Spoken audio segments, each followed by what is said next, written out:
There you are. I guess I haven't been banned from going live yet. It kept saying every time you kept trying to get on, it says you were unable to join for some reason. You know what? I was trying to do from the desktop, but it wasn't allowing me to. I gotta see if I can find a cool hat in here. I got a couple of these. I got it now. I gotta get you a PPG hat. I got one sitting in my car. I'm waiting to get to you. Hold on, we're gonna match. We're gonna match. Here we go. Oh, look at that. Look at that. Hold on, I gotta bend it. Yeah, all the cool kids do slide bend. We are rookies. We are rookies. There we go. Hold on. There we go. There we go. There we go. We match now. I gotta get you a PPG hat next time you're down here in March. Yeah, yeah, man. Oh, it's gonna be fun. I'm looking forward to that. Yeah. Yeah, there's Dan's in here. He's working Area 7. We gotta tell him to pull some strings for us to get us up that waiting list. Seriously, we definitely need to get in there. I know. Dude, I totally forgot, man. Like I had it up, like I had it up on one of my tabs on my computer, but then like the day got away from me, and I'm like, I totally forgot, and then I forget. I think it was you. Actually, you asked me if I got in, and I'm like, oh shit. I did not register for that at all. I didn't even know registration was like opening. I was. There's echo. Echo. Who's echoing? Is it me or Rob? I want to say so. I have headphones in that shouldn't create an echo. Well, if Will is dependable, he'll get back to us and say who's the problem. Let's see. We got a couple here. Oh, Dan. Yep. Oh, look, Paul's in here too. My buddy Paul. It's been a while since I've heard from him. It's cool to see some people in here. So what do you want to talk about, man? I want to talk about, I mean, we both have the same issue right now of 2 feet of snow outside. God help us. I know. I want to talk about, like, how are you training right now? Like, how are you getting through? I mean, obviously, I don't like to say we're at a disadvantage, but, like, being in New England, the winter months compared to the people that live where it's sunny all year round and you have access to a range are definitely a little bit of advantage. Maybe I'm just complaining because it's cold outside every day, but what are you doing? You getting back on the Ace? I haven't been on Ace, not lately. But so it's funny. I was just talking with Will about this recently. Like right now, so a couple things have changed. So I'm no longer an employee at the day job. I'm technically a consultant for them, so I consult 3 days a week. So that's opened up. Yeah, thanks, man. It's exciting. So the accelerator program, we've gotten up to, we got a bunch of people in here from there. I think we're up to 460 people now. So that's pretty cool. It's just become a great community. I really enjoy just being, I mean, never mind creating it, but being a part of it. It's fun. So I was just talking with Will before. My intention is to get really, really, really heavy into training, mid-February, end of February, beginning of March. So for now, like training is motivation based, which I happen to have a lot of motivation to this day. So training typically ends up being around 5 days a week, 30, 45 minutes dry fire, something like that. I'm not rushing to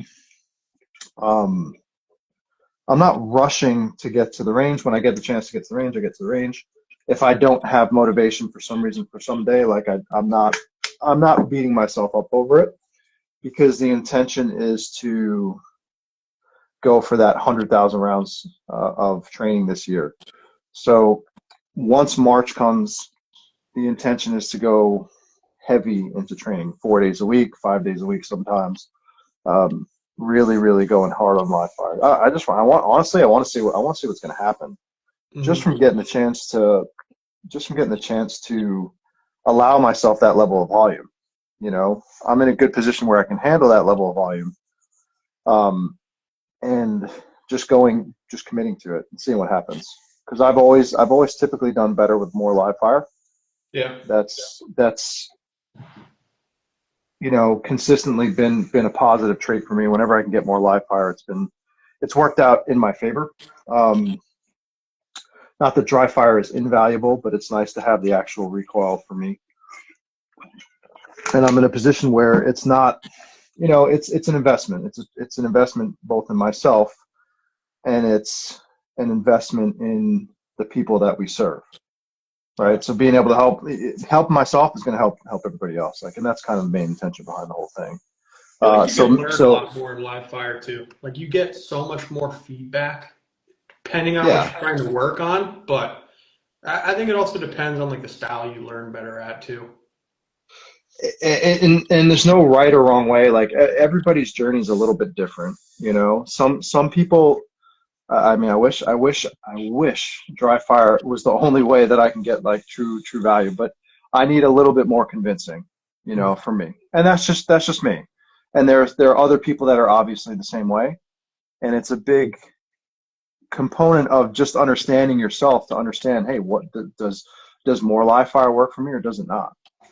Yeah, I feel like it's a There's big obviously, confidence thing too. Like you can build your, I don't want to call it false confidence, but you can build a whole lot of that in dry fire.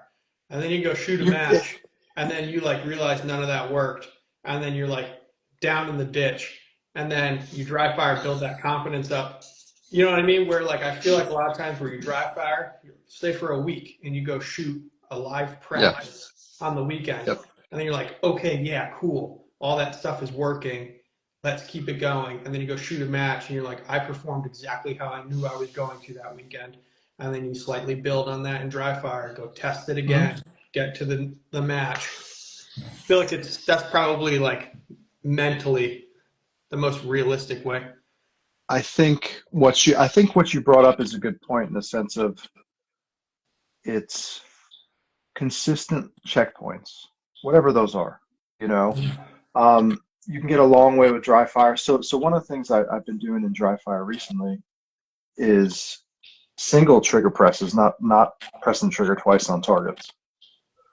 So the idea behind that, I noticed when I was dry firing a lot of like two presses on each target. If I go live fire, there would be a little bit of a disconnect. So I started doing single presses, and Drew Maruski and myself were doing this. We're talking back and forth, as we're going through it. I noticed when I'm doing single trigger presses, my live fire isn't suffering, but my transitions and everything are a bit quicker. Um, because now you don't have the dwell time for two presses on target to Mm. wait for. So when you're transitioning, it's, dot is coming to a stop, press the trigger, move on, you know. So it doesn't give your brain as much time to process the information that's happening. So, Yeah. and then what we started doing later is every couple of targets, we would add a second trigger press in just to keep ourselves honest. Because the problem is, like, doing single shots, you might want to drag, like, you don't really stop the gun at all. Mhm. So adding in that occasional target with that second trigger press, that gives you a very conscious awareness of that second press, and also making sure that you're staying still on that target. Yeah, And because that, there's a that fine it's line pretty too, cool. like especially when, because essentially what you're doing is isolating a transition, like down to its core. And what you want to do is, as soon as the dot lands where your eyes are, pull the trigger immediately. And as soon as either your sights start to lift, or as soon as the trigger breaks, your eyes and gun need to come off the target to your next spot. So you're essentially like the room to stop the gun is so Mhm. small that you can kind of fake yourself out and not do it and think you may be getting good reps, but it just goes back to you have to be so intentional with your dry fire Yep. because Training in general. you can feel like you're stopping the gun for enough time. But if you try doing that same thing in live fire, you may be pulling Charlie's deltas or if they're far off the target. So you got to be like super intentional with that in dry fire. See, and that's that's the occasional, adding the second occasional trigger press in there was helpful for that, because it just makes sure that when you want to, you are stopping the gun fully. Yeah. It really has helped. And going into live fire, like anytime I live fire, I don't see any degradation of my ability to control recoil or put more than one shot on target. It's Mhm. consistent in the sense of like those two shots are just as good as they have been. So is there really a need for me to dry fire two shots very often? Not really. Like, not at Well, it this depends what point. you want to work on too. I It mean, does. but Like, also too, a thing that you're leaving out that obviously you have very well built in is that your grip is consistent no matter what. correct. So You know, like, and good. like for you to do one shot versus two shots, like if your grip is solid and it's built from the holster, stays the same until you put it back in the holster. One Mhm. shot, two shots is going to give you more feedback on your grip. But if your grip's good and you're not looking at that right now, as long as you hold yourself accountable, you're going to be fine. But And and the key is the just like we talked about the checkpoints, right? Like so I'm dry firing, I'm doing this thing, I'm testing this theory, and then when I live fire, I'm paying very close attention to what happens. And when I'm having success there, that's telling me that what I'm doing is not harming me, and it's helping me because my transitions are also quicker too. So something that's important to understand for most people is that where you are in your journey depends on what you're currently working on, right? So someone who's building their grip durability or building their ability to, let's say, put multiple shots on target while transitioning effectively, like, when we did the metronome transition stuff, like in class, like they're at a point, they might be at a different point where they need that, but there comes a point where do you need this? And that's what everybody should be thinking in their training anyway. Like if they have enough checkpoints, whether it's live fire, whether it's a match, where they're getting the opportunity to test out how things are working, it's like, think about what's working well, what you should continue. Think about what needs to change. Is something not serving you? So something, for instance, that I noticed is when I would do dry fire compared to live fire, um, I would notice that I would get a little compressed in my elbows.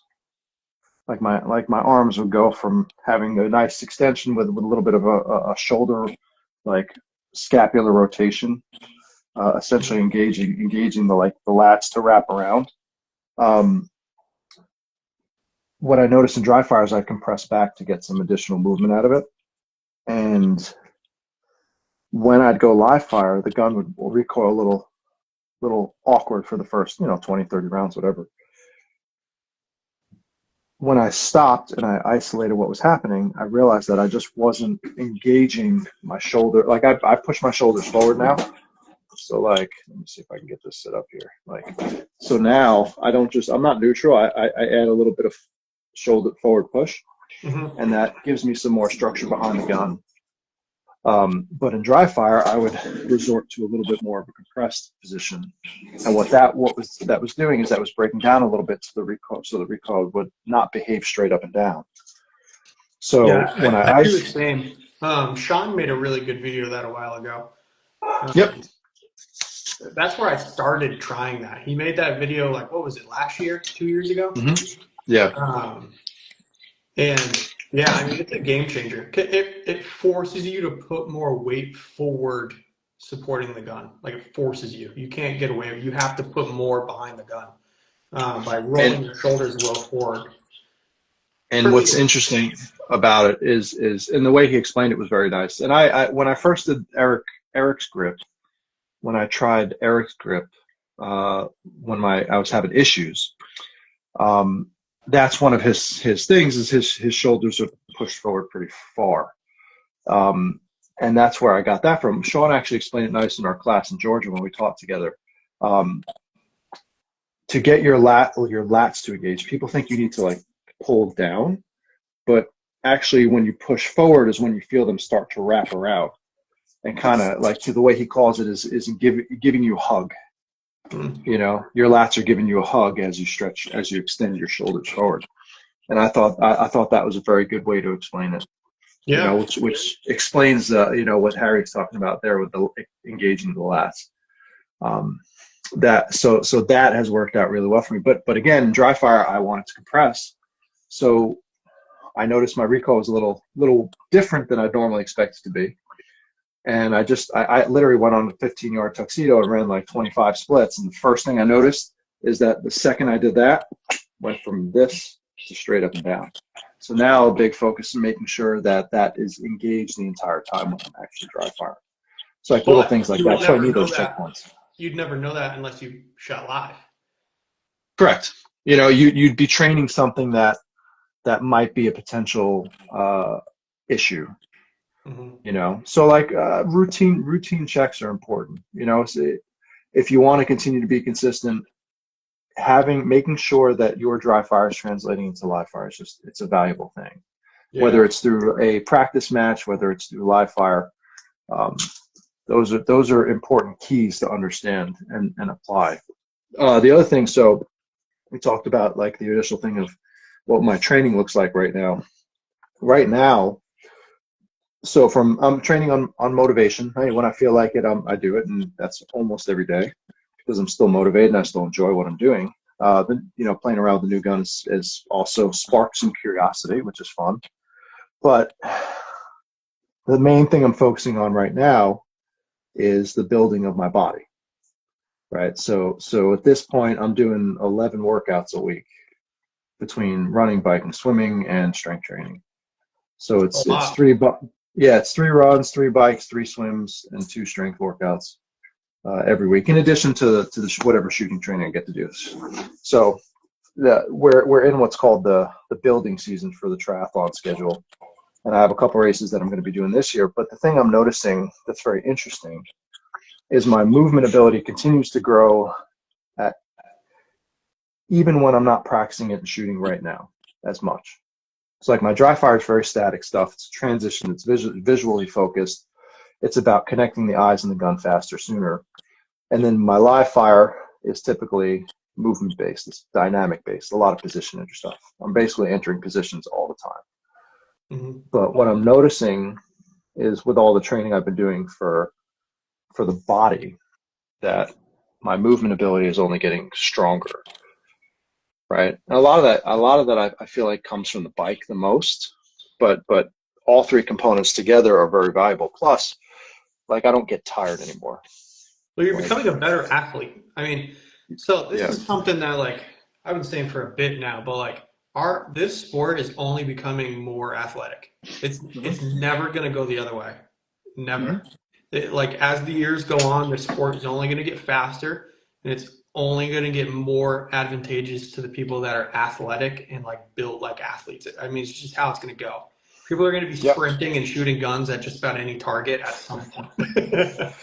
That's I mean, you, especially as the sport becomes more popular, like these are the kind of people that you're going to start to attract. You're going to start to attract more athletic people. Like that's what's becoming interesting about it too. And it's not well, and you got to think about this too. Like as the game becomes more athletic, people are starting to also trying to find advantages. Right. Right? What's an advantage that I can get that you may not be able to get? The shooting capacity in a lot of people is like at the higher skill levels, like there's not a tremendous difference in the shooting skill, Mm-mm. right? So it's with certain exceptions, of course. There are certain exceptions, guys like Eric, like but you look at the volume that he puts in. When you talk about live fire, he shoots hundreds of thousands of rounds a year. Yeah. Oh, for decades, not just a year or two, decades. Like, that volume and that accumulation just that adds up tremendously, you know. And he's one that doesn't dry fire that much. No, I think He's always talked about because 15 Aaron minutes went here and and there. trained with him for like a few weeks or a month. And I was Yeah, talking to Aaron about dry fire, and he's like, learn how to draw the gun and reload it, and then everything else, shoot that's how live. Like it's yep, not even close to as obviously this is his take, right? of He's like, course. I shoot, I forget what he said. Don't quote me on the number. It's like 1,600 rounds a day, Yep, something a day, sounds right. five, Yep. 7 days a week. And he's like, dude, like once you know how to dry fire or once you know how to draw the gun and reload the gun, uh, like what are you dry firing for? Go out and shoot bullets. It's better. The challenge with going out and shooting a lot of bullets is it's expensive. Like that's really the challenging part. So dry fire is a good, an ace too. Ace is a very good opportunity to get a little closer to live fire without actually being able to live fire. Hmm. From the way I view Ace is a great tool when you're not going to be shooting much I because it's a step in the right direction. Yeah, so Angel has Ace, as you know. Hmm. He's gone for like 2 weeks or whatever. So he dropped the Ace off at my house because we're basically snowed in. And he's like, yeah, Hmm. you'll probably like it. I'm taking it back after 2 weeks, but if you want it, like, play it. Dude, it's bad. Dude, I'm playing like 2 hours a day. It's It's it's it's a it's great a it's a lot of great tool, man. the tough It's part a is like you have to separate it from being fun and like training, which yeah is it yeah can be both. It can be both, but you can yeah it's like the way I look at it too is like really all I'm really getting out of it is vision. I try and grip the module like I would normally, but it's I don't know. it's It's it's like for me possible it's to a develop. visual aid. That's all it is for me. Correct. So Ace is a visual and processing ability growth tool. Like it allows you, the fact that you have some semblance of visual recall is not a bad thing. It helps you learn to make better shot calling decisions. It helps you, in this case, it's a great way to play around with different strategies. Like you have an opportunity to do multiple reps on stages where you can do a bunch of different ways and see what happens. Hmm. Um, the visual side of it is incredibly immersive, and it allows you to build that ability. And yeah, exactly, Dan. Yeah, for Eric, 1,600 rounds a day. He has the business pay for it probably, but so from that What, Dan? perspective, People don't pay it's for your ammo? yeah, right. So it gives you that opportunity. So I found like last year I trained with Ace for the winter, and I didn't lose anything training with Ace. Like matter of fact, I came back after not shooting for 3 months, like live, not once, and I came back, and you could tell you had shot, but I could tell I was also visually quicker, Mhm. which I found that super interesting. I didn't expect that to be the case. I did an experiment as an opportunity just to try because it wasn't going to affect me in any negative way. Um, and I ended up learning quite a bit about it. I really liked it. Like it was just a lot of fun. It's plus if you're thinking about it this way, like Ace gives you the opportunity to do things that, like, hey, you're in a 10 by 10 room. You ain't going to be putting up walls and shooting targets that are like 25 yards away, Right. right? So Ace gives you that opportunity to practice things like pre-aiming, shooting difficult targets, shooting swingers and movers, even though their timing's a little off on them. It still gives you an opportunity to play around with a lot of things. And I Especially created too, that like 90 day plan. I created that 90-day plan on the accelerator for that reason. You know, um, that was how I used it for that period of time, and I really was happy with what happened as a result. Sorry, what were you gonna say? especially too, like obviously we're pretty spoiled, but most people don't have like range prop access.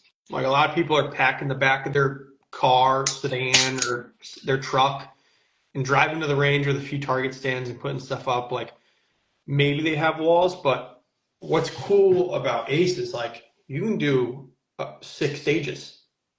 Yeah, Like you can you do could. Eric's Cup or whatever it is. You can do a nationals match, and like you have a stage, and you can Mhm. shoot it, and you can do it 100 times if you want. You can do it frontwards, backwards, because there's things too. Like I'll go shoot a match, right? And I'm reviewing my footage, and I'm like, I wonder if I did like this kind of footwork, or I wonder if I did this, Yeah. and like I wonder if it'd be faster. I'm not gonna try it in the match because I've never done it before, right? But then that stage is gone. Say I don't have the assets to recreate it on a bay and try it 100 times.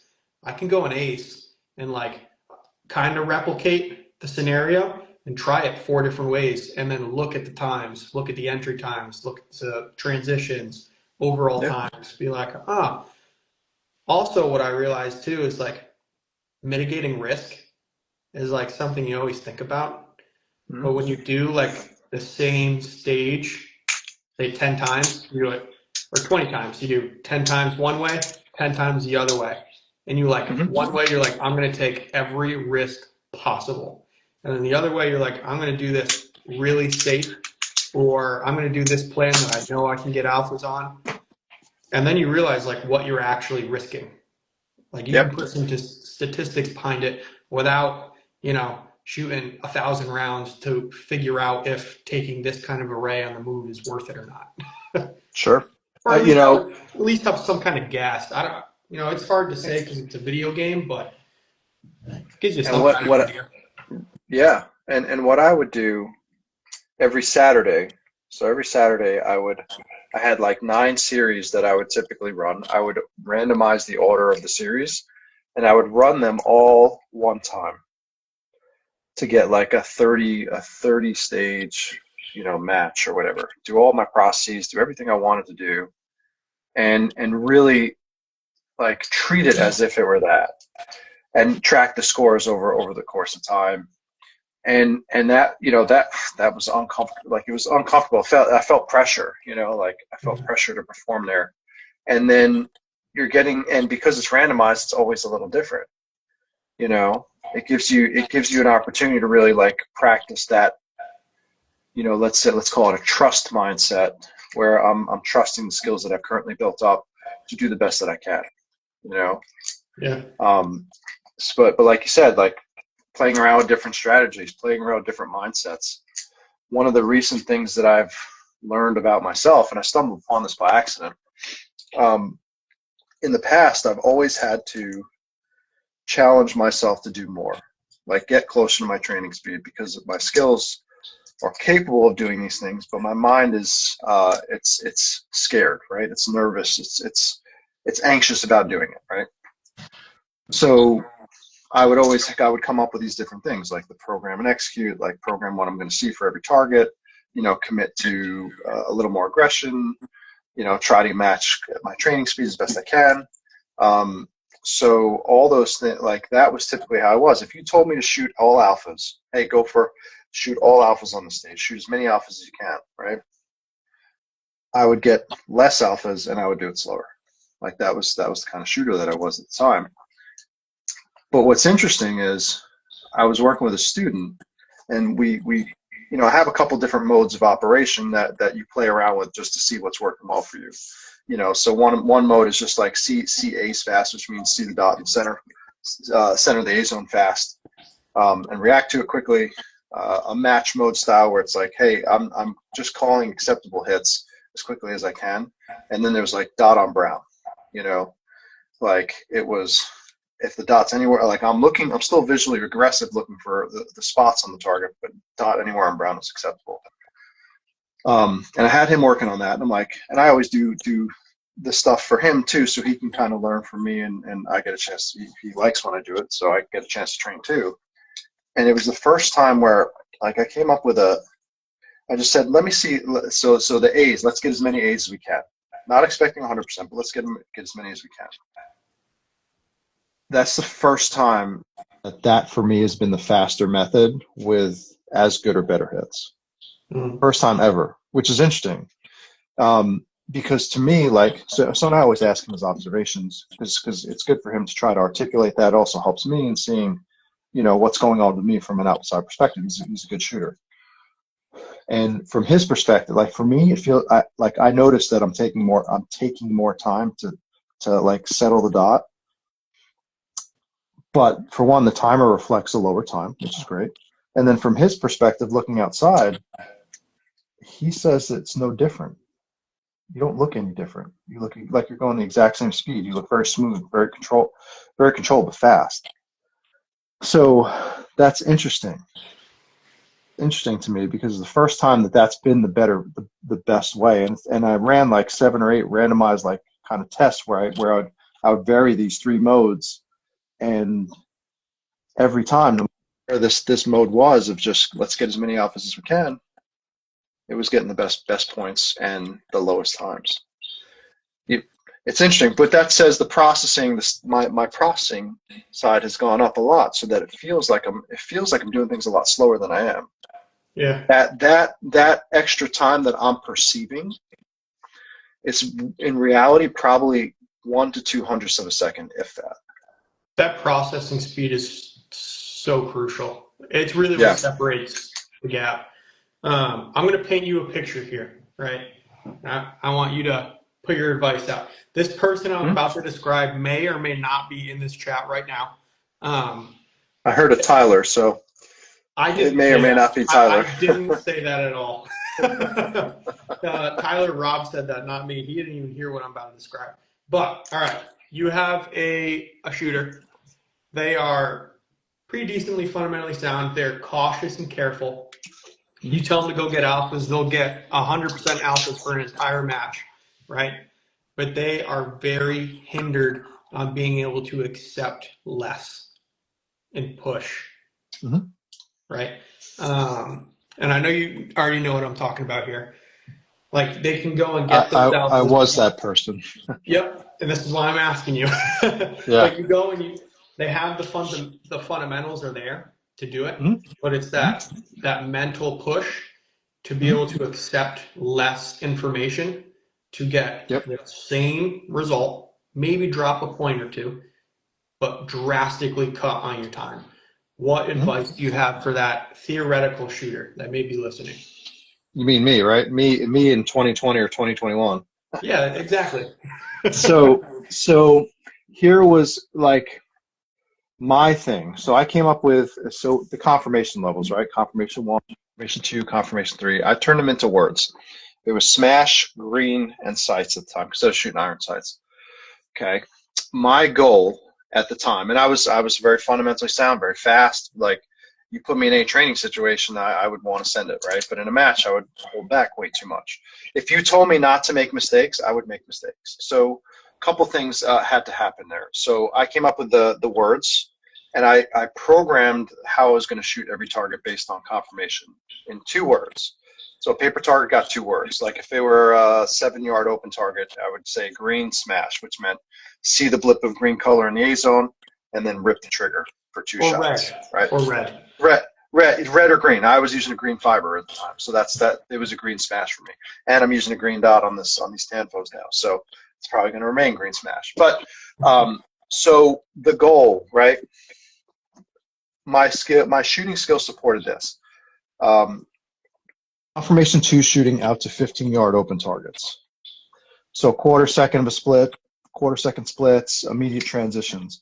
So my thing is that in the beginning, I had to have a standard, right? The standard was if the target is 15 paces and in, and it's an open target, I have to shoot it with color confirmation only. I'm not allowed to settle the dot into sights.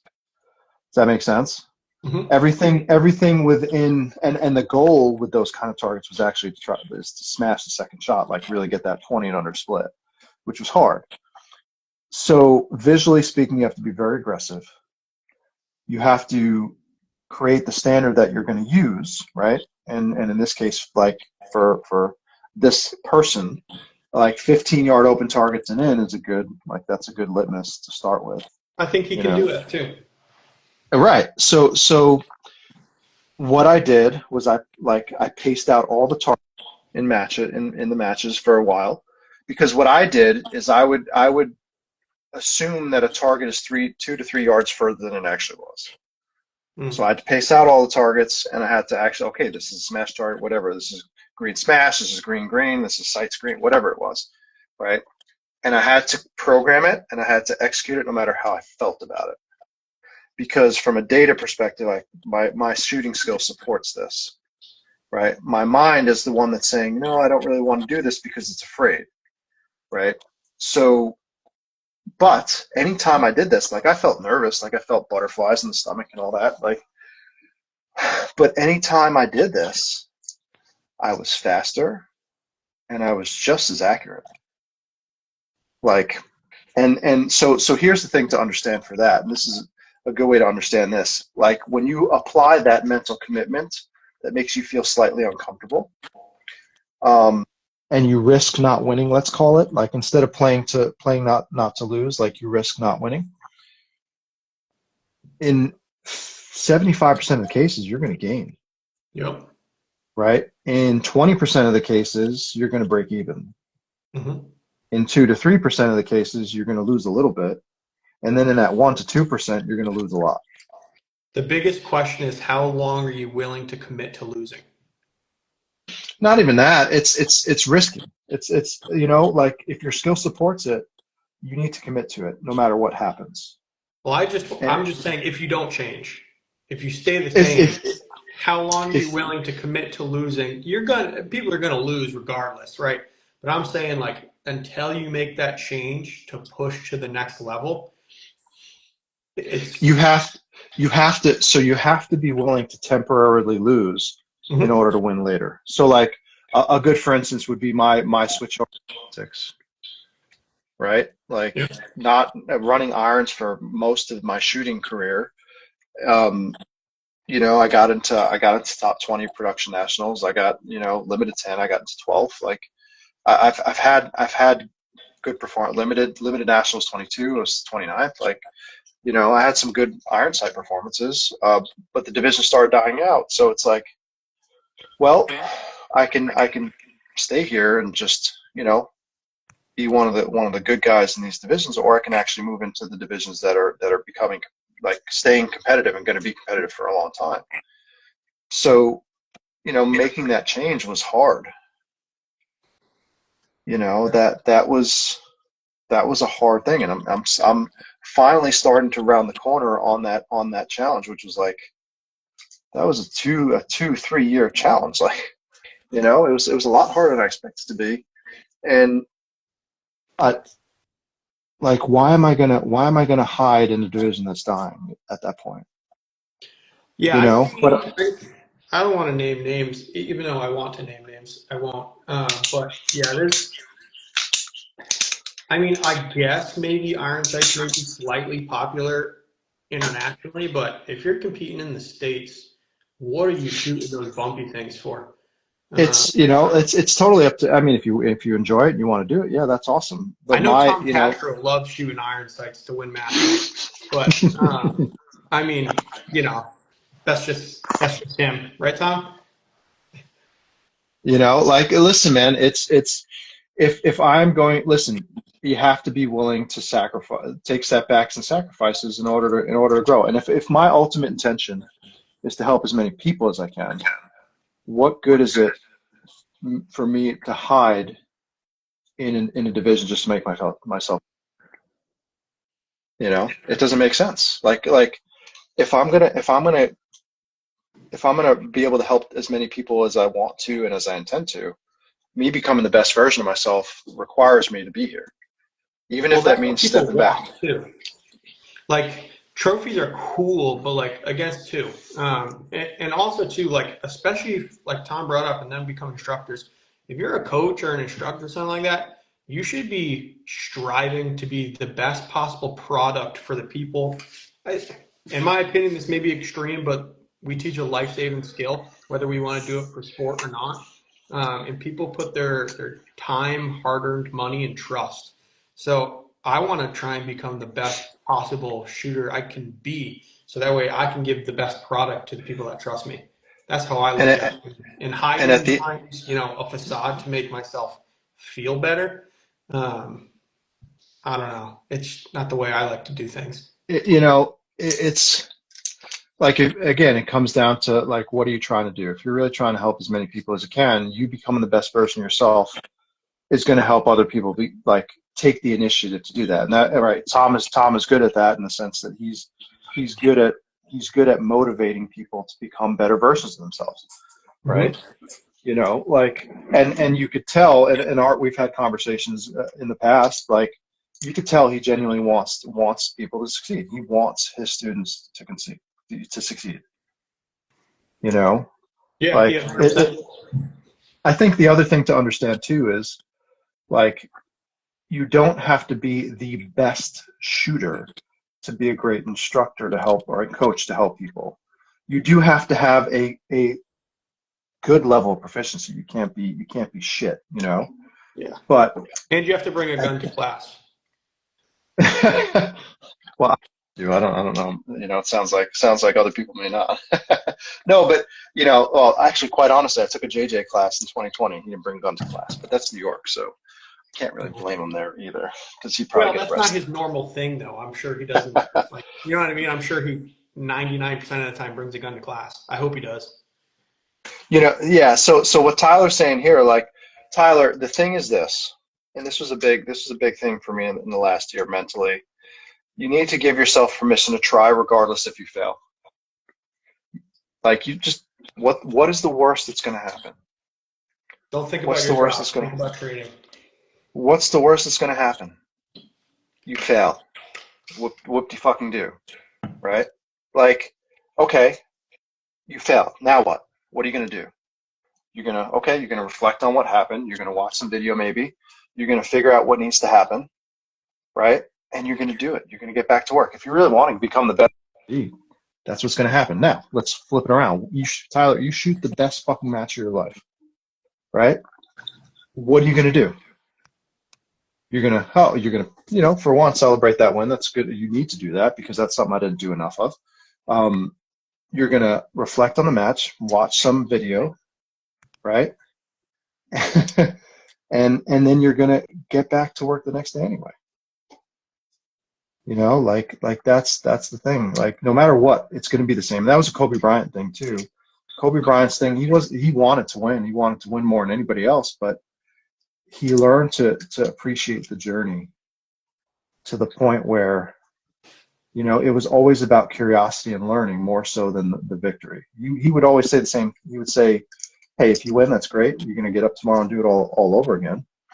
And if you lose, yeah, it sucks. You're gonna feel bad for a little bit, but you're gonna get up and do it all over again anyway. So at the end of the day, what's the most important component, And no one's watching right? scores, anyways. A lot of people think I like I people are right. I watching will. scores, but even on the flat range, I'm like, if you're going to train this on the flat range, guess what? Like, you can have the best practice session of your life statistically, and you can have the worst one, and literally no one but you knows. Well, and the thing is this also, like, you know, I mean, I would talk to myself, man, like, hey, man, I'm not the best shooter. I don't always get great results. Like, why are people gonna want to work with me? Like, I mean, that was a big struggle for me mentally, for especially as I'm moving into the space where I'm doing this more full time. Like, that's a like, why is anybody going to want to work with me? Why is anybody going to want to work with me? Right? And all that did was, that was a limiting belief that held me back. And yet, anytime I went to a match and I shot with people, I would always get people jumping into like my programs. Right? Like that, like, so like that says that what I'm doing for them is valuable. And for me, all I have to do is keep growing, and eventually I'll get the results that I want. Like, I'm putting all the time and effort in. You know, Yeah. Tom brought up a good point here. Like, he said he shot one of his best matches this weekend and he got sixth. Yeah, but it sounds like he shot to his potential, right? Tom's one of the best shooters around. Like, Quite literally. but From Team USA. and he shot to his potential. So can Tom be mad because he got sixth? Not really. I mean, if he shot to his potential, yeah, could he want to do better? Absolutely. But if he shot one of his best matches ever, like, he should feel good about his performance, right? Accept that, hey, I performed well to my abilities, and now I'm going to go back. Okay, I'm going to think, what is separating me from first, figure out what the big ticket items are for him, and then he's going to get to training those, right? You know, and he's working on speed and starting to show up. What you're going to see, and anybody listening to this, like, when you start working on the thing, it's not going to happen right away. Mm-mm. Especially as you get higher and higher up. That thing is like, you're going to put in the work for 2 or 3 months, and it's going to come in little spurts, you know, before it really starts showing up in any meaningful way. And you'll even get worse in times. Like, you'll get a I've little had spurt, that happen too. and then you'll die. and then that next spurt will be higher than your last spurt, and then your crash will be lower than your last crash, and then you just start elevating up, and then your worst was your old best, Right. at some point, and then you just elevate yourself. But a lot of people too, like they look at what they call their process and expect it to be like this, like a linear Yep. path to the top, when sometimes it's like, you commit to getting to the next level and you may have a year that sucks, that you're like, I'm pushing Or for two it, I'm years. trying for it, and Mhm. like this was the worst shooting year I had, but I know I'm better for it. I will say a lot of people who have reached the very top, they've spent a year or two in a dark hole, like a plateau for years.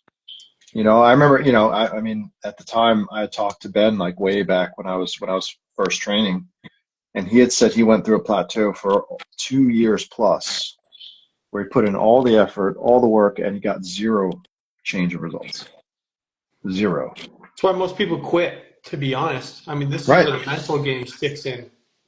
Mental game really comes in at this point, because like, what if you are that serious shooter, and what if you're on year one of this trying to push to the next level and you still suck? You Yep. getting ready for year number two?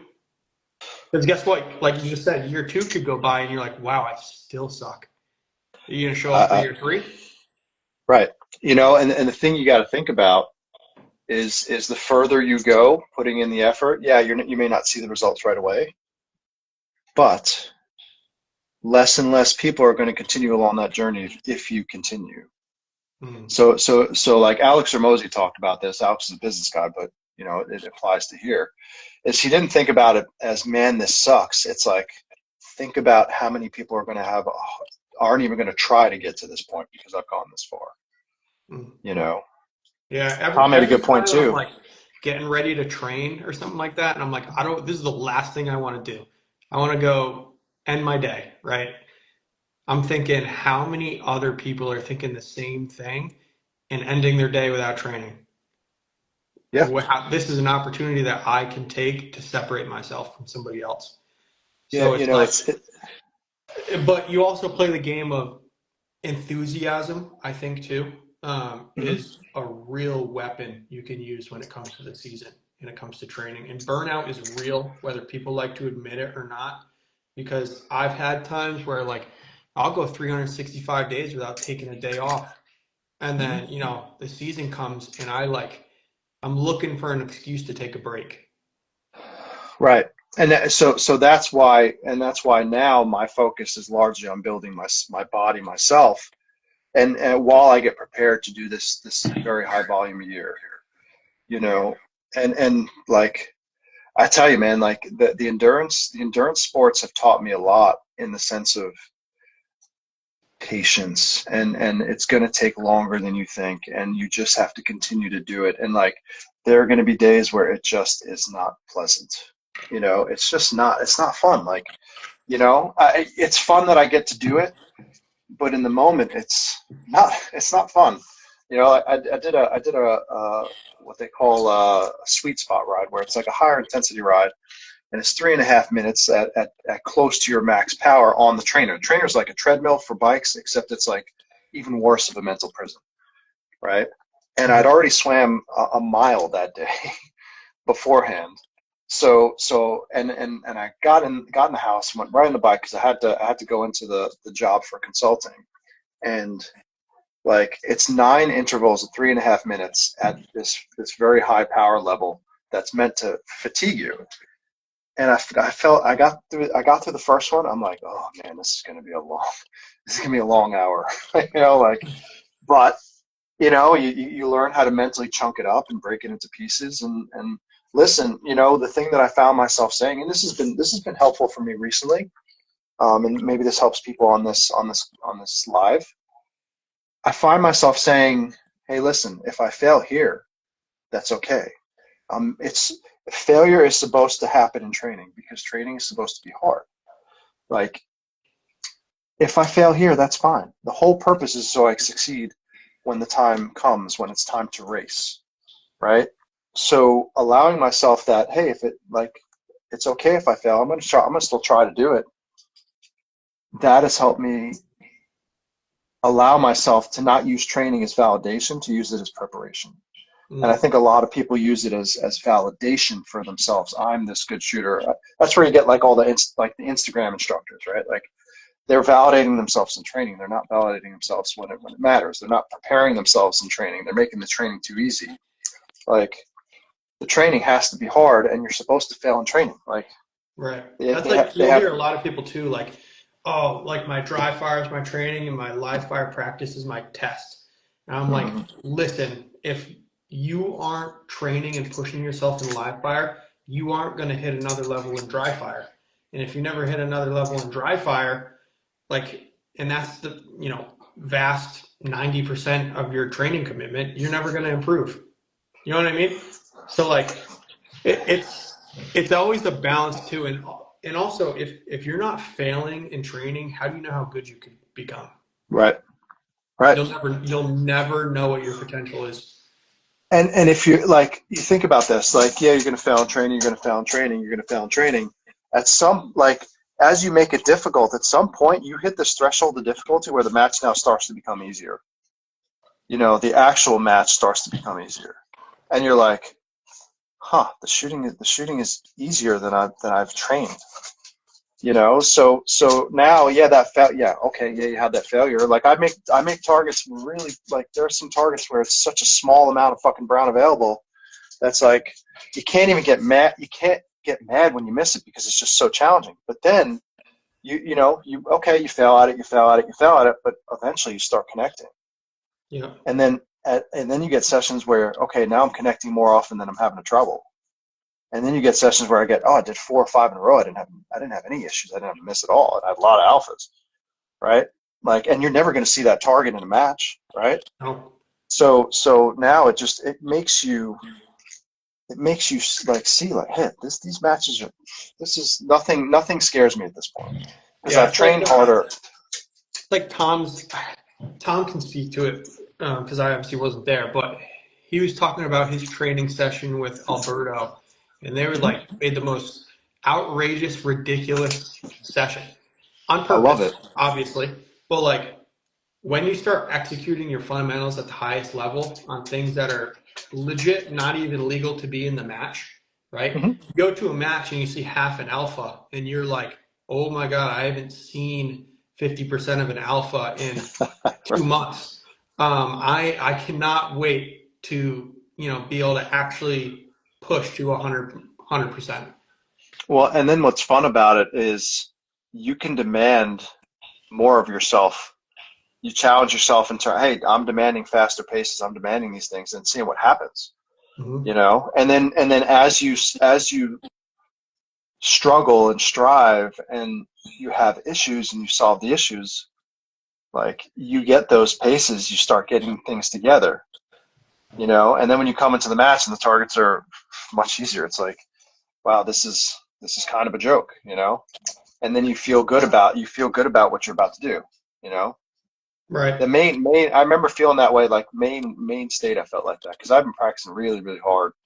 I shot everything on the move. Everything I possibly could, I shot on the move for like the couple months before that. And Maine was like, I felt like everything was just much, much easier than I trained for. At this point, I don't think anything is closer than 13, 14, 15 yards on an entry, you know, like most things are in that 15, 20, 25, 30 range. And that, so with some just silly partials, man. Like we make it fun, right?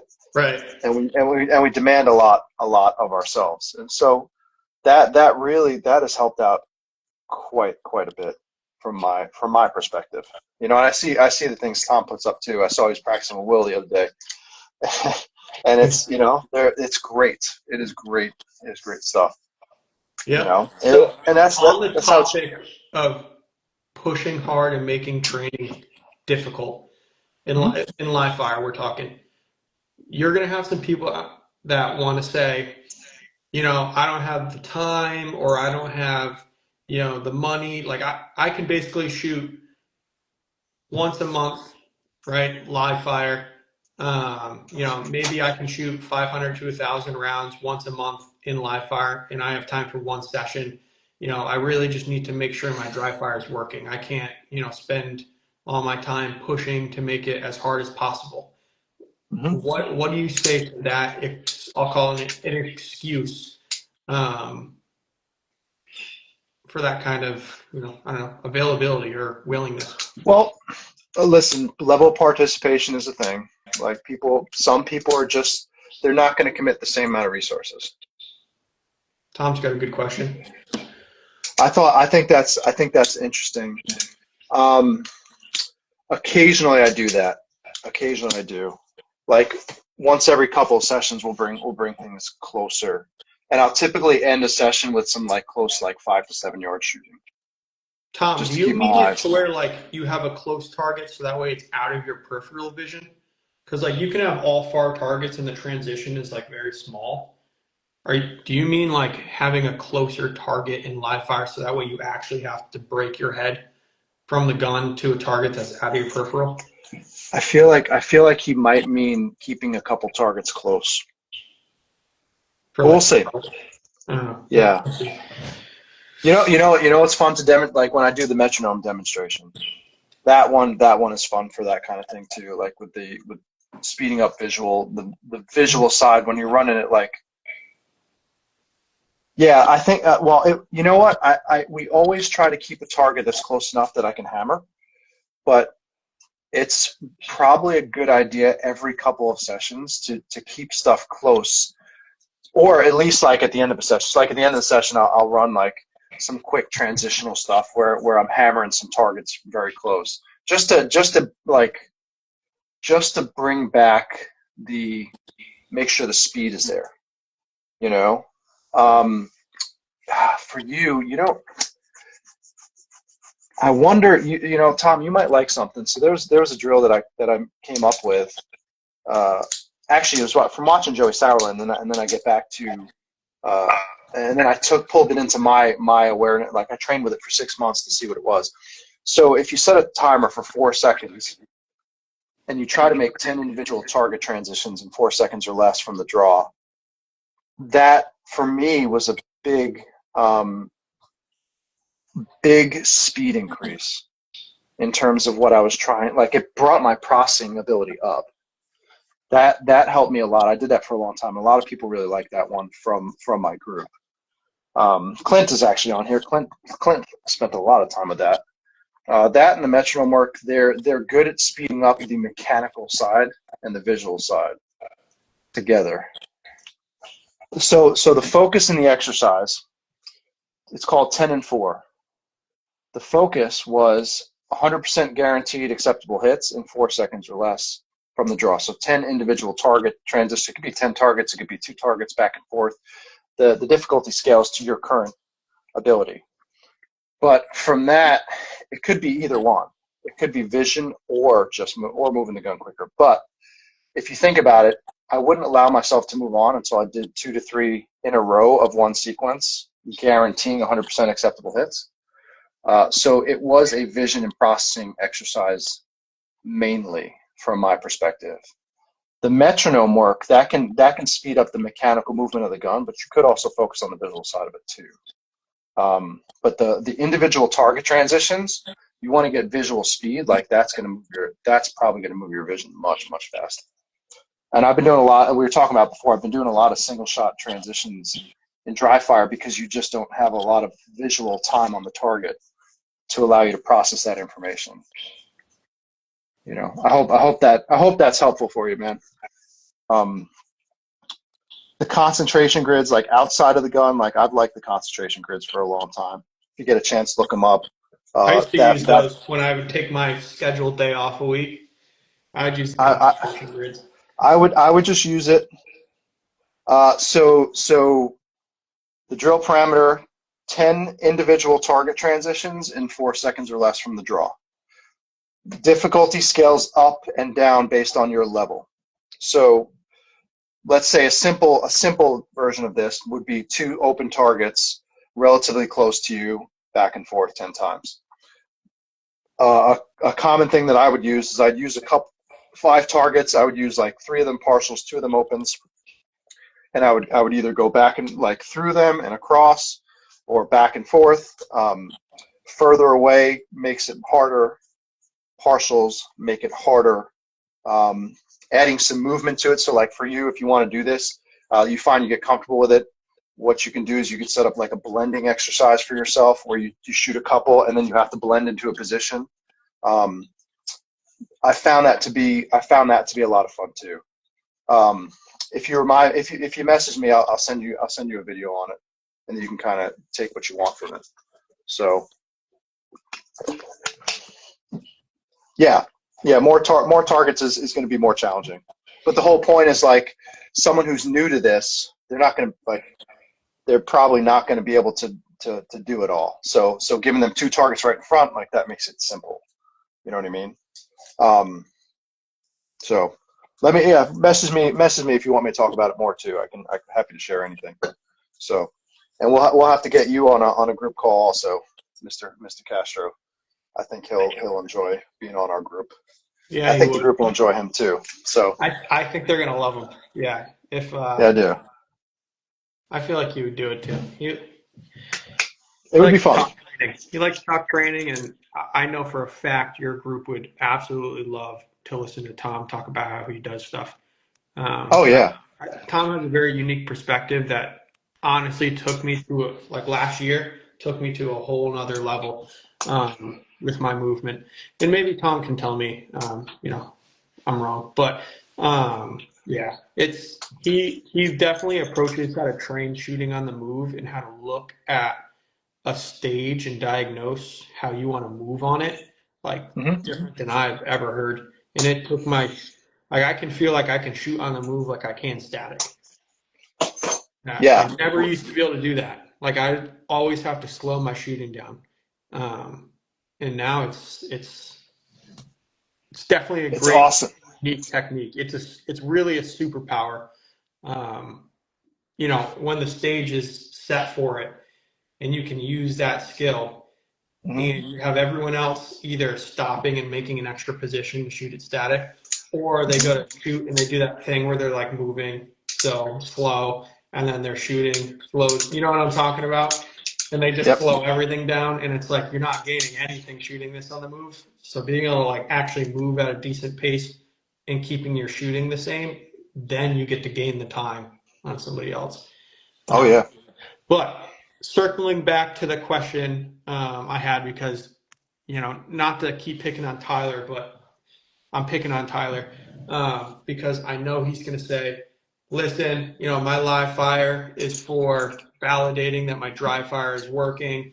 I only get to go to the range once a month. 500 to 1,000 rounds is all I can do. I don't have time to waste a whole session failing or trying new stuff. I need to make sure what I'm putting in for the month is working. What would you say to that person? I mean, so like I was saying, level of participation is the thing. So if you accept that's the level of your participation, that's there's going to be a limitation to potentially what you can get out of that. With that said, the thing I would be trying to challenge, I mean, for me, I've always had better results in skill growth, in performance when I'm challenging. is when I'm just challenging myself to do more. Just challenge, hey, I am going to do this on this target. And this, Tyler, honestly, that's your opportunity to start practicing this. I'm going to demand more of myself and see what happens no matter what. It gives you the opportunity to whether you're shooting 500, 1,000 rounds once, twice a month, you have the opportunity to do that. You can take I would probably focus a bit more on setting up. So something that I would set up with students is you set up three shooting positions, a left, a center, and a right. You have certain targets, on the left, certain targets in the middle, certain targets on the right, and then you run it 6 different ways. You go left, center, right, center, left, left, right, left, right, left, center, left, right, center. So it just gives you quick 6 different sequences, so 20 rounds, whatever you do that, right? You get 6 weights, you got 120 rounds. There's your validation, right? Tyler's validation is done in running these 6 different stages. Okay, and it's a very simple strategy to execute for people who have trouble like memorizing stuff and doing like more, or you don't have a lot of resources. That's a valuable strategy. And then what I would take after that is I would take the common themes that I'm having issues with, and I would work on those specific things, right? So like, hey, on this, every time I was having a problem with steel, right? Like I was having a problem with steel. So then you isolate and separate into that specific section, right? That specific section is where you start to work on it. Like that's where the multiple reps will work. And then honestly, what I would do is I just fucking challenge myself to go, hey, on this target, I'm going to do this. I don't care what happens. I want to see what happens. Just figure out what's going to happen, right?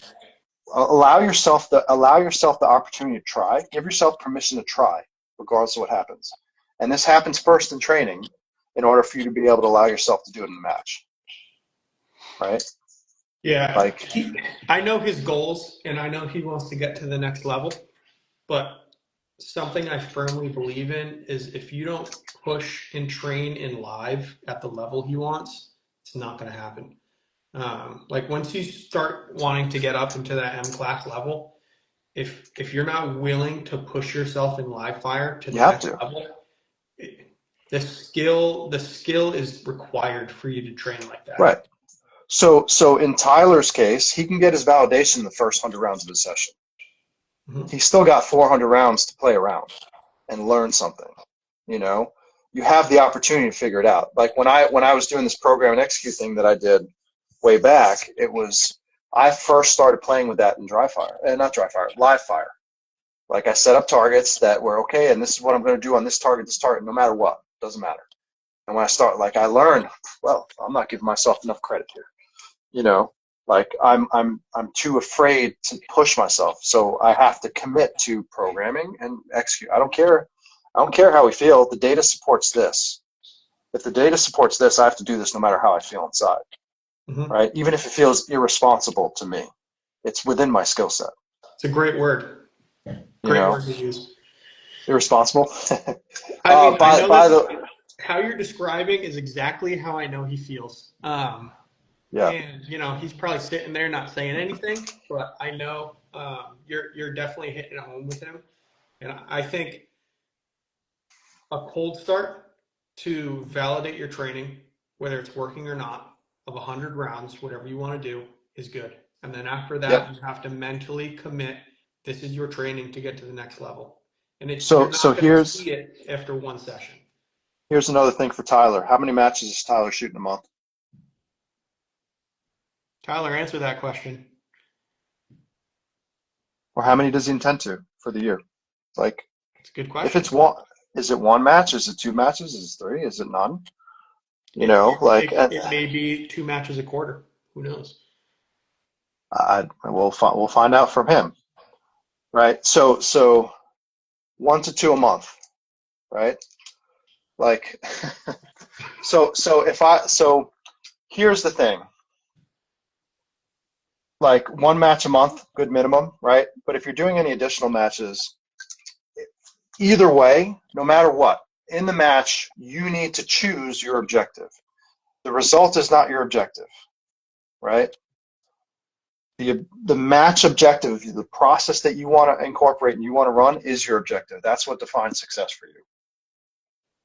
A half match, right? I told you, like 2 matches a quarter. I wasn't kidding. Half a match. Okay, so 1 every 2. Either way, right? You need to create an objective and run that objective no matter what, right? And Tyler, for you, that objective needs to make you feel uncomfortable a little bit. Just a little bit. Mild to moderate discomfort for someone in your position is going to get you your best results when you commit to it. If it's too far outside of your comfort zone, what you're going to do is you're going to see it as a threat and you're going to turtle up, right? It's going to make it worse. If you don't challenge yourself enough, you're never gonna push. You're never gonna figure out what you're capable of. So you have to create an objective that is aggressive enough that it makes you do just a little bit, but you can still step forward to do it, right? And that's when you're going to get your best performances. And for me, that's when I would get my best performances. So like in back a couple of years ago, like when I first started doing this, 2021, like even the classifier that got me GM was at nationals. Like I shot the trigger freeze classifier at nationals, and I can remember every shot to this day. And I remember sitting at that, like at the start, waiting for the beep and feeling like my stomach was like lit up on fire, like it was just I was lit up, but I was like, nope, I'm committing to this no matter what happens. And as a result, like it went really well. You know what I mean? That ended up, like for me, it ended up being when they made a classifier finally 8 months later, it was 100%. But so feeling like I felt that way. And then I started to realize every time I felt that way, as long as I had an objective that was slightly challenging and I committed to it, things were going to work out pretty good. So in your matches, you need to really create what is that thing that's going to get you, to feel a little uncomfortable, but that you can commit to mentally. And that's what you got to use. Like that's my opinion. And here's the thing. Whatever you think it is, go about 5% more. Because you're still not giving yourself enough credit if that's the case. If you're similar to how I was, So Tom asked about sloppy dry fire. I saw that. Especially dirty like dry. Speed mode, I know he's referring to. Sloppy dry fire. No, I know.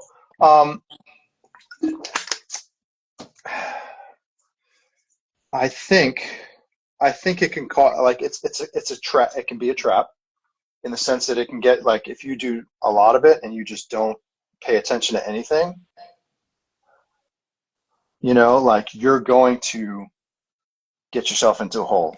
And if you can't be aware of what's going on, you probably need to you probably need to learn how to become aware of what's going on before you start throwing shit around. You know what I mean? Like, I think there's a time and a place for challenging yourself in speed and accepting that, hey, my hits are not going to be the best. I don't think it's acceptable to just not understand what's going on, period. Right. If that makes sense, You got to push as hard as you can understand what's going on. Yeah, and you're allowed to stretch that limit as far as you can. And occasionally you are going to not be aware of something. Oh, of course. Yeah, like, you can't be perfect. You're gonna stretch outside your limit. But the key is that you realize that and you pull yourself in. It's like when you're playing ace, right? And you just get into that bullshit, like, no, I'm just trying to get a high score. I'm trying to get a high score. Like, I don't give a fuck what happens. All you're doing is you're just doing junk. It's okay to focus on speed. It is not okay to not know what's going on. It's like a prime example. I'm not going to name names, but we'll all know. Like that video that surfaced a while ago of drawing the gun and shooting it like into the ground and then cheering over a time on a timer. Right. I think we have an idea, but like that's like a very drastic version of speed mode.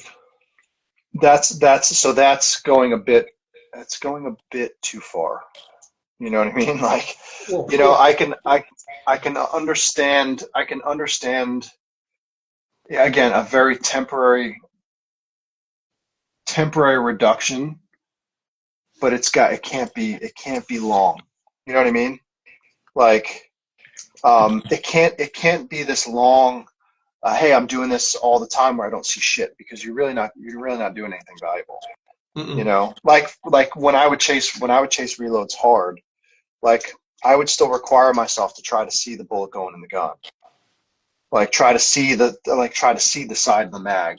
Like try to read the numbers on the witness marks of the mag. You know what I mean? Like, yeah, if you're skipping the stop is not like that's not going to be valuable. You know what I mean? If Like anything, you're just burning in bad habits. that's right. So and especially it's really easy in dry fire to get carried away and then have that transfer into live fire. You know, I think the key with that, like you really like if you're even going to try to do any of that, like you really have to have the ability to turn that into stopping the gun on target. Like, but that might be hard to do, man. You know? I don't know. I've Right. seen some people dry firing, and they're like if I had the gun in my hands, and they're like target transitioning, and they're just like this, pretty much going around, like clearly not stopping the gun whatsoever to You, try and make a par time. yeah, you have see, and people. So like what Tom is saying right there, Tom, I give myself permission for a few reps to make mistakes and just go all out, but figure out what's happening as he's doing it. So the difference is this: people who are doing speed mode without awareness, they're not helping themselves. You know what I mean? They're just they're harming themselves. Having permission to do a couple of repetitions where you make mistakes and you kind of knock the wheels off and like, as long as you're trying to figure out what's going on, right? Like when I was doing these real fast stuff, like, was I failing a lot? Yeah, at the time I was. But what I would do is, okay, no, that time what I saw is the angles were a little off like this. Okay, that time the gun was a little too far in. Like, always able to make an adjustment if I needed to on the next repetition. But And that goes back to, you're pushing and still being able to tell what's going wrong. right. Like there's a lot of people in quote unquote like going just full speed mode is like I am willing to violate every single fundamental and rule in order to make a time on the timer is my success. Which I think Right. is like probably one of the worst things you can do in dry fire. Like because actually what you're doing is practicing how to do things wrong consistently. But to where you're saying is I want to push as hard as I can, and what I think you're saying is with 100% right, awareness. with knowing what's going on. Like So I think that is so so like, crucial. and I think I think you have to understand it this way too, right? You have to understand it this way, is that's incremental, right? Like you can't go from a 2-second draw to doing 0.6s. Your brain doesn't have the capacity to understand what the fuck is going on. Mm-mm. So you can't. So speed mode in that case might be a 1.5. You know, 100%. you're allowed to have that's your mistake, your range, right? And that's your working range. Like when I trained with tactical performance and Ron Avery back when he was alive, like one of the things they talked about was it's okay to make mistakes and challenge yourself in speed as long as you're able to try to solve the mistakes that happen. If you can't solve the mistake at the speed it's happening at, that's the only time. Like if you can't, you're frustrated, you really can't, that's the only time you could back off speed at all. But when you bump up against this thing and you challenge yourself with this thing, you have to solve the problem here. You can't pull back here because then you're just hiding the problem. Right? You're just right, slow down and get your hits. Right? That bullshit. Right. Right? It's the same kind of thing, but in the opposite what does direction. what does slow down and get your hits mean in instructor speak? Tom will probably laugh at this. Right? Tom, like, slow down, and when someone tells you to slow down and get your hits, it means they don't know what the fuck to tell you to actually get the hits. That's speed. Right. That is 100% Right? the only reason. That's them protecting their own ego because they don't know how to tell you what to do to get faster. They can't coach you. Those are Right. probably the people that stand there. We're going to do this drill for this amount of rounds. After you get the reps, we're moving on to the next drill. No questions, Yep. please. Red shirts. Yes. The red Definitely. shirts, baby. So there was a good You question know? that came through. I'm gonna scroll to find it because I think it's Yep. actually like for the typical shooter, it's a big question. Um, so is it okay to practice at local or low level matches Yeah, it was Clint. instead of live fire matches? So for me, like what I would recommend to people, Or sorry, not live fire matches, live fire like practice yeah. sections. So what I would, so again, I would go to my match with objectives, whatever those objectives are. I kind of like the idea if you're shooting more than one match a month, to use other matches to give yourself challenging objectives that you have to try to meet, right? That are in line with your training development, right? Tyler, Tyler, so for him, his objective might be I'm going to shoot every single target as the streak of the dot is coming into the point I'm looking at immediately without hesitation, except for the ones that I designate need more stability, right? That's going to make him uncomfortable as shit because a lot of the targets that we shoot, they don't need a fully stable dot, but they need a dot that's just starting to settle where they're looking, right? And He that may is leave early if he uncomfortable, does that. right? You know, so so that could be the challenge there. You know, uh, uh, one match a month. You make the challenge. I'm going to treat this as if it's nationals, and all the preparation, everything the same exact thing, right? It creates and what this does in your matches also is it makes you focus on the process that you've chosen to focus on, Mhm. right? If the focus is run my best match process that I have to this day, that's what you do, right? If my focus is to try to shoot everything I possibly can on the move, if a match, I can if hear like, you say that, Tom. I can hear that comment. oh, by the way, Tom, I got this from you, by the way. My little, I got that from you when I saw it in your little studio, right? There it I is. got the neon light. Uh, That's influencer right there, baby. that is. Um, but but that's the thing. You start to create. That's true. That's true. Only the Modern Florida modern people would know about that. modern problems require modern solutions. So that's the way you can DQ, you know, on purpose or whatever. but but yeah, so that gets you looking at your match as a process. And when you start to focus on the process and you commit to your process and you run your process, when it's the best process, you're going to get your best potential, right? And that result, if you're meeting that, it's going to fall where it's going to fall. You could shoot the best fucking match of your life, and someone else is just better than you, right? And can you be mad at that? Not really, right?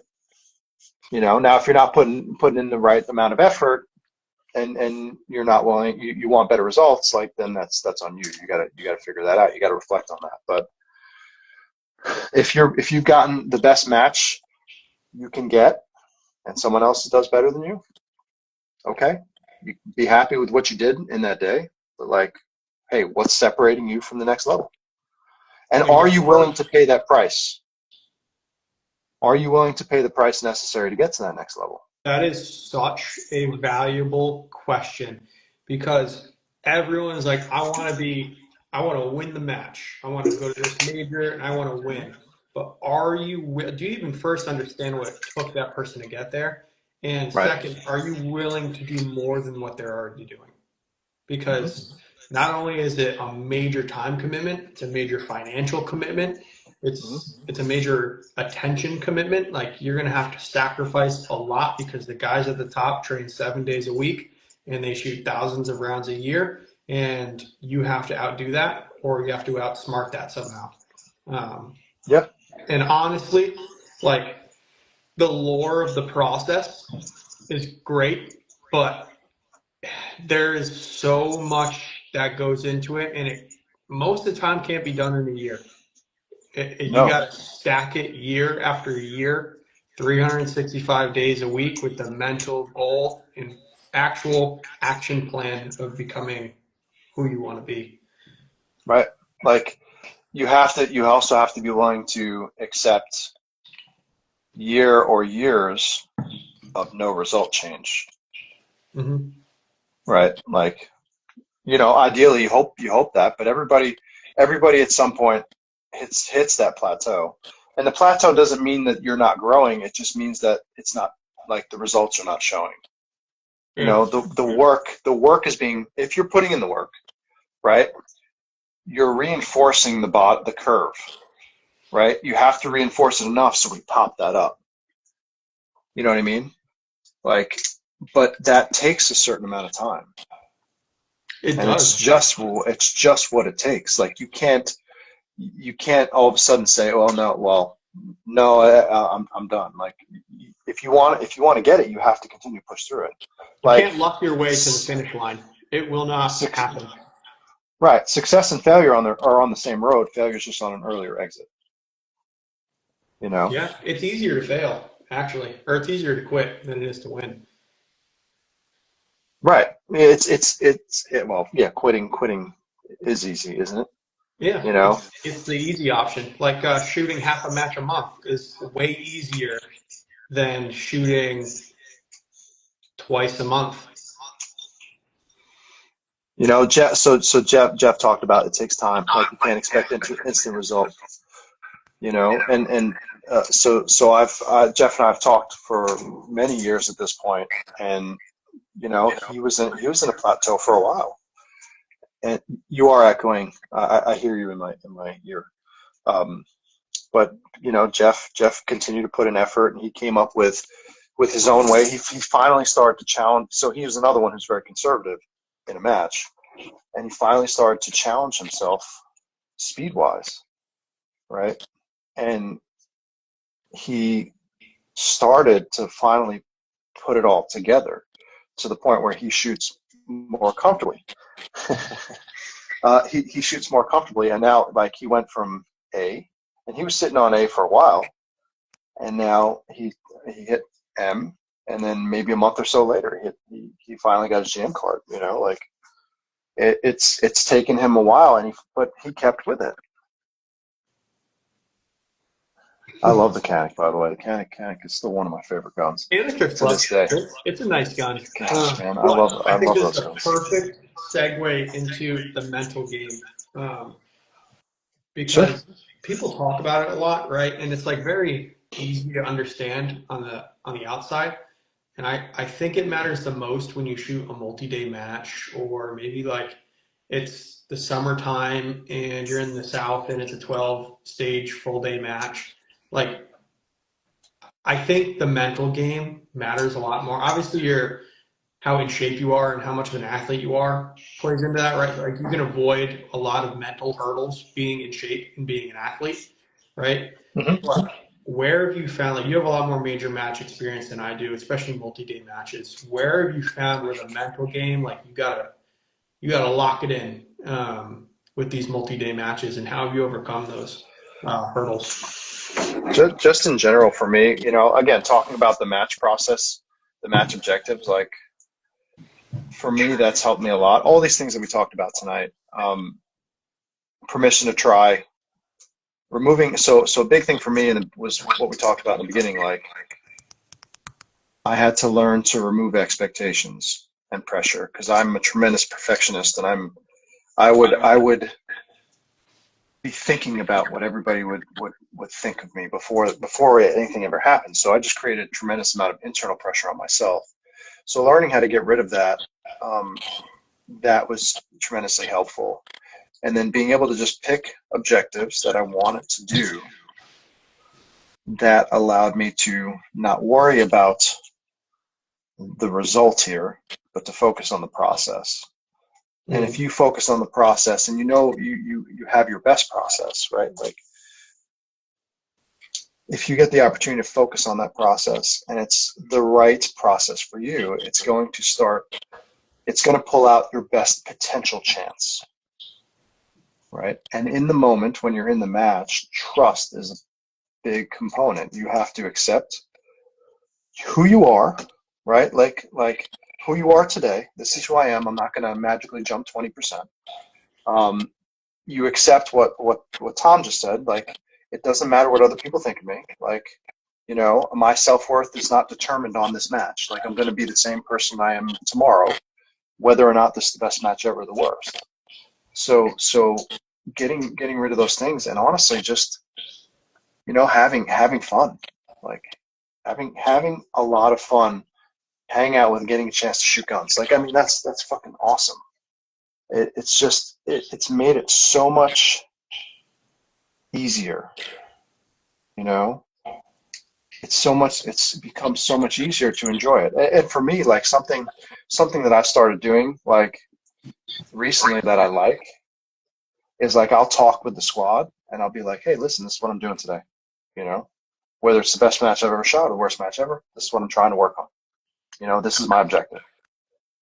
Right. So, like, there's something called mind reading, right? Like, where and Tom was alluding to it, but, like, you're gonna think, like, a lot of us want to think what other people are gonna think. At the end of the day, nobody gives a shit, right? Nobody really cares. Like, they're all concerned. They're in their little world, their little bubble. They care about what they're doing, you know? So at the end of the day, like, nobody cares. So in my case, the way that I kind of combated that is I tell the squad, hey, this is what I'm doing. You know, regardless of what happens, this is what I'm doing.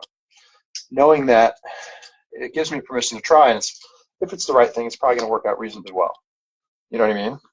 So that's helped me just relieve expectations and pressure a ton, and it just gives you a chance to perform and actually have fun. You know, when I started to realize, in a similar way to how Tom is, when I started to realize, like, people didn't give a shit about me, it was what I did for them and how I helped them. Like, that made it a lot easier for me to go into a match and have fun at the match and actually just, like, enjoy trying to perform and trying to become better. That's helped me a ton. And you know, on my program, like, I have all my mental coaching notes. You know, you talk about investment, like, I spend $1,100 a month investing in mental coaching for myself. You know, so and I share, you know, you've seen it. I share all my notes on the program, on the community. So, because it's important that I show my vulnerabilities, my weaknesses, so that other people can learn from them. You know, so Yeah. it's like, it helps them and it helps me. It also helps me, like, if people realize I'm not perfect, you know, contrary to popular opinion, I do miss reloads. Thankfully, not very often, but I do. No, no, you don't. Um, No, you don't. I've never seen I it. do. I do. No, I certainly have. If you watch my reload follow along, you see me dropping that right on the floor. Um, Just one out of all the reloads. well, you know, obviously some days are better than others. Honestly, I Um, think you did it on purpose. The statistics would no, show definitely not. it's more I likely. wish I wish I could say it was, but I've had it. I've had it happen. You know, but understanding understanding that I'm not perfect and showing people that side is it's not hurting anything. I'm a guy just trying to get better, like everybody else is sitting on this call. You Mm. know, everybody's sitting on this live. Everybody's trying to get better, myself included. And I don't. It's all about the pursuit of excellence. I know I'm really bad. I'm really bad. Like, honestly, Tom, I probably shouldn't tell you this, but I've had my notifications turned off for Instagram and most of my phone stuff apps for like 8 months.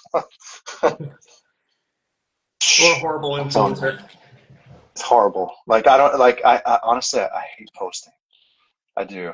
I, I I I love helping people. I love the interaction part of it. I hate posting. I don't like. I just don't like seeking attention. That's not my nature. You know. So, which ironically is not necessarily good, because you have to get attention, right? I have to get attention if I want people to work with me. You know. It's just it's funny. You know, that's my one challenge always. It's like, like, taking content. It's Mm. it's always like, like, we talk about barriers to entry. I got to make the barrier to entry so low. I got to make it so low to do stuff like this. The lives, love them. Yeah. Our group calls on Wednesday nights, love them. You know, I mean, think about it too. Like, you haven't been there in a little bit because you're busy, but, you know, we had Tim Heron on. And it was 40 people. Yeah, I You heard know, that. I heard that one was a lot of people showed to watch that one. I'll bet Tom could get a bunch on there too. Just saying. I bet Tom would bring probably the biggest crowd. I would We'll bet. see. We'll have to get Tom on, and we'll have to see. You know. You could ask him right now. Oh, he knows. He knows. When he's ready, he can jump on. He's I'm playing sure. hard I'm to sure get. we'll get a bunch of people on that. He's He playing is. hard. He's one that plays hard to get. He is. Like he's He's still busy. he's still focused. He's still focused on Tyler's half a match. Oh, he bumped it up to 3/4 a match this year now. Oh, this year. Yeah. Wow. I don't know if that's bumping it up. Um, Well, Tom, when you're ready, give me a Wednesday that you're around, and I'll announce it to everybody. We have 460 people in the group now, so I'm happy to bring you on. I think well, you got a lot of good information too, and we tend to come to similar conclusions on a lot of things without realizing that the other person has come to the similar conclusion. Like the bullets first thing. The bullets first thing, like that was something that I've done for a while, but hearing Tom talk about it too, like super, like it's good to know. It's always nice to see like, hey, these things we're agreeing, coming to the same conclusions without using each other to come to those conclusions.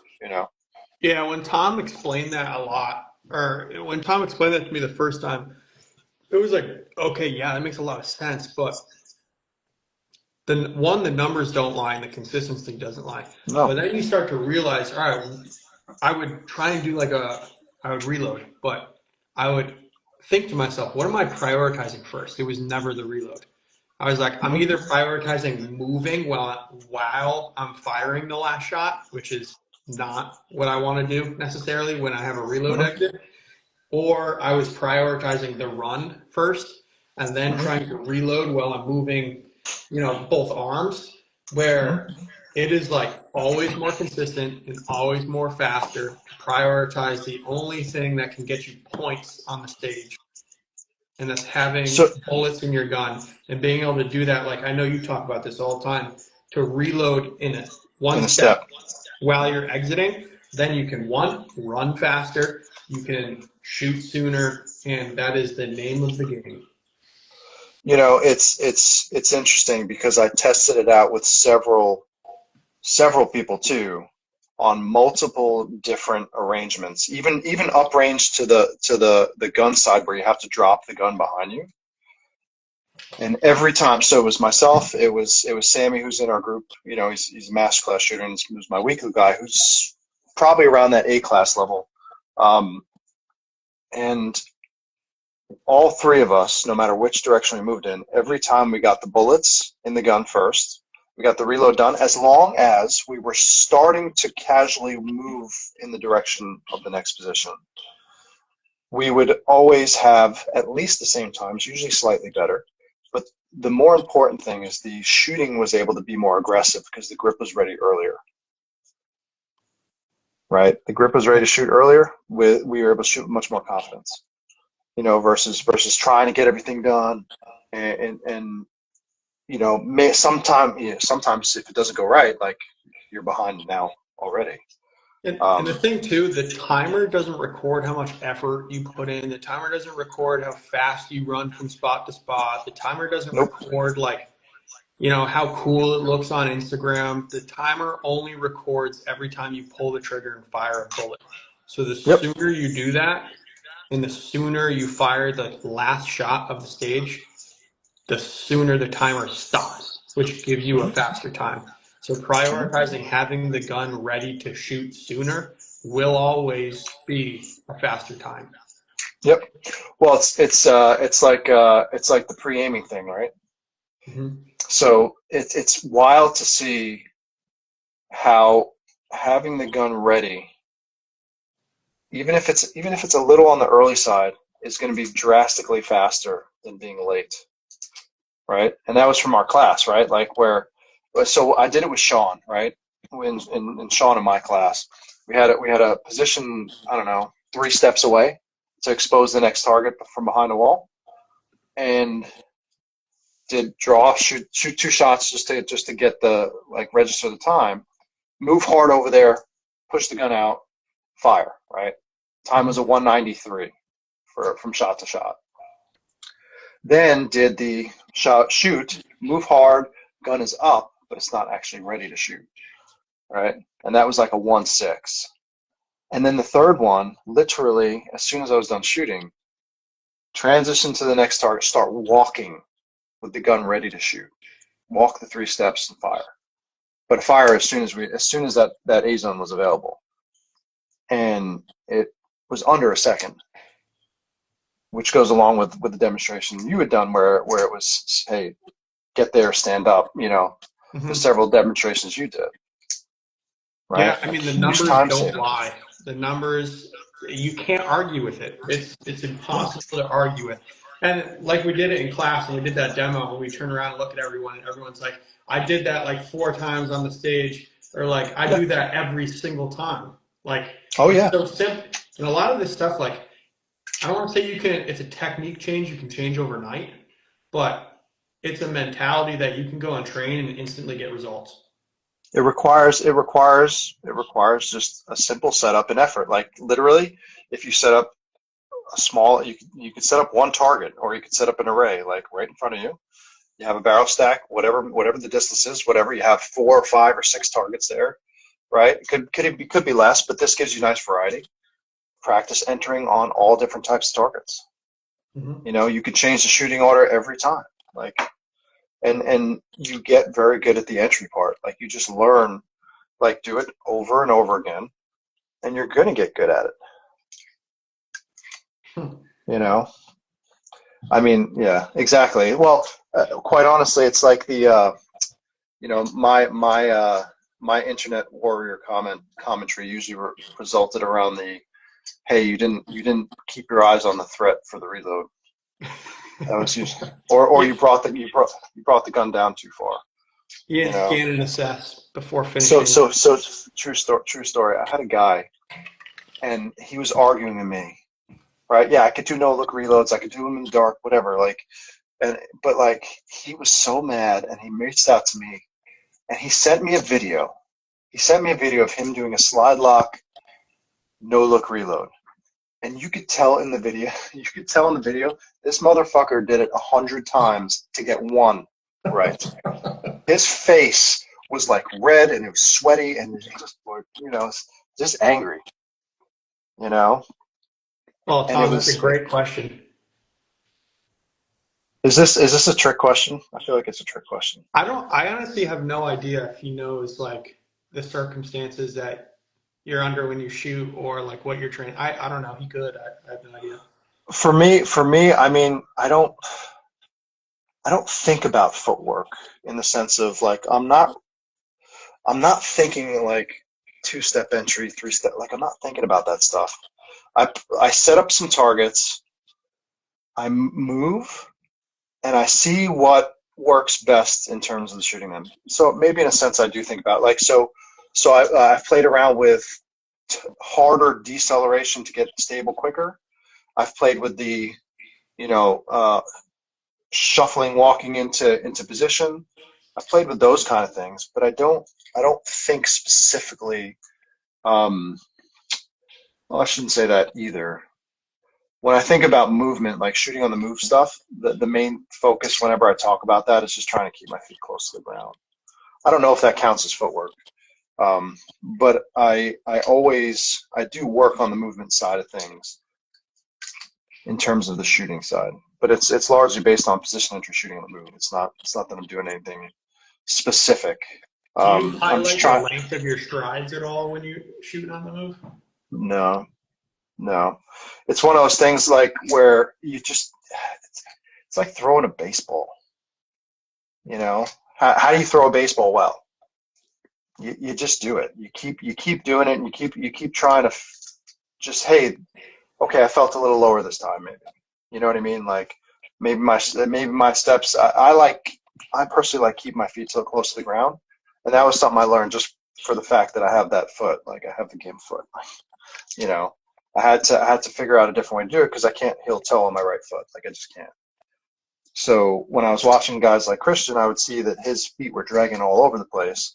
And I said, oh, let me play around with that and see what that does. I've noticed And that that, when he shoots on the move, he never has. There's always a foot on the ground. Always. right. There's never The- like he never brings them up. He snakes and around the whole stage. right, and the drag marks, what that does is that essentially keeps more stability in the gun. If you play around with that kind of thing, it ends up it ends up keeping the gun more stable for when you're shooting on the move. Yeah, you have more points of contact to the ground. Yeah. Tom, we'll have to talk about that separately. Thinking about the footwork, more so specifically what you're talking about. Um, like I said, I've played with different concepts, but I'm not thinking. Let's say, well, let's call it this way. I'm not really thinking choreographed footwork. You know, now we're going to get into like a salsa dance, but I'd be curious to hear your thoughts on that separately, like when we're done here, because I you know you're typing, so you can't really who me? I'm not in my fucking 20s. You know, I wish I was in my 20s. No, You're that's not in not your true. 20s, I Rob? like when I'm 42, man. I'll be 43 this year. I know. I wonder if you think you're in your 20s. I don't know. I don't think so. I don't, Tom. You can't think I'm in my fucking 20s. I appreciate the compliment, but you know, Oh, he's maybe it's talking all about the. Christian. He's talking about Oh, Christian. Christian. Ah, yes, that's a good point. That's definitely what he's talking about. That is a He's good like, point. he's probably saying like Christian style is like, it's Christian. He's in his 20s. He can get away with doing what he does because of the athlete he is. Maybe. I do think the foot on the ground though, like I do think that's a viable method. That's a viable method that works well for me. I do want You to know. try it too because I've been what's the thing I don't know what it's called. He's got some videos up that you can go watch, and he's like actually Mhm. breaking down a lot of his world shoot, Okay. um, and he talks about everything like that. And I watch all of those videos, and especially in the third person, and Mhm. exactly what you said. When he's shooting, he'll pick up his feet and run like an athlete when he's not shooting. But if he is Mhm. aiming and shooting the gun, he has both feet on the ground and he is dragging his toes across the ground, but still moving he's not slowing down. A lot of people do that toe No. drag and they just like float.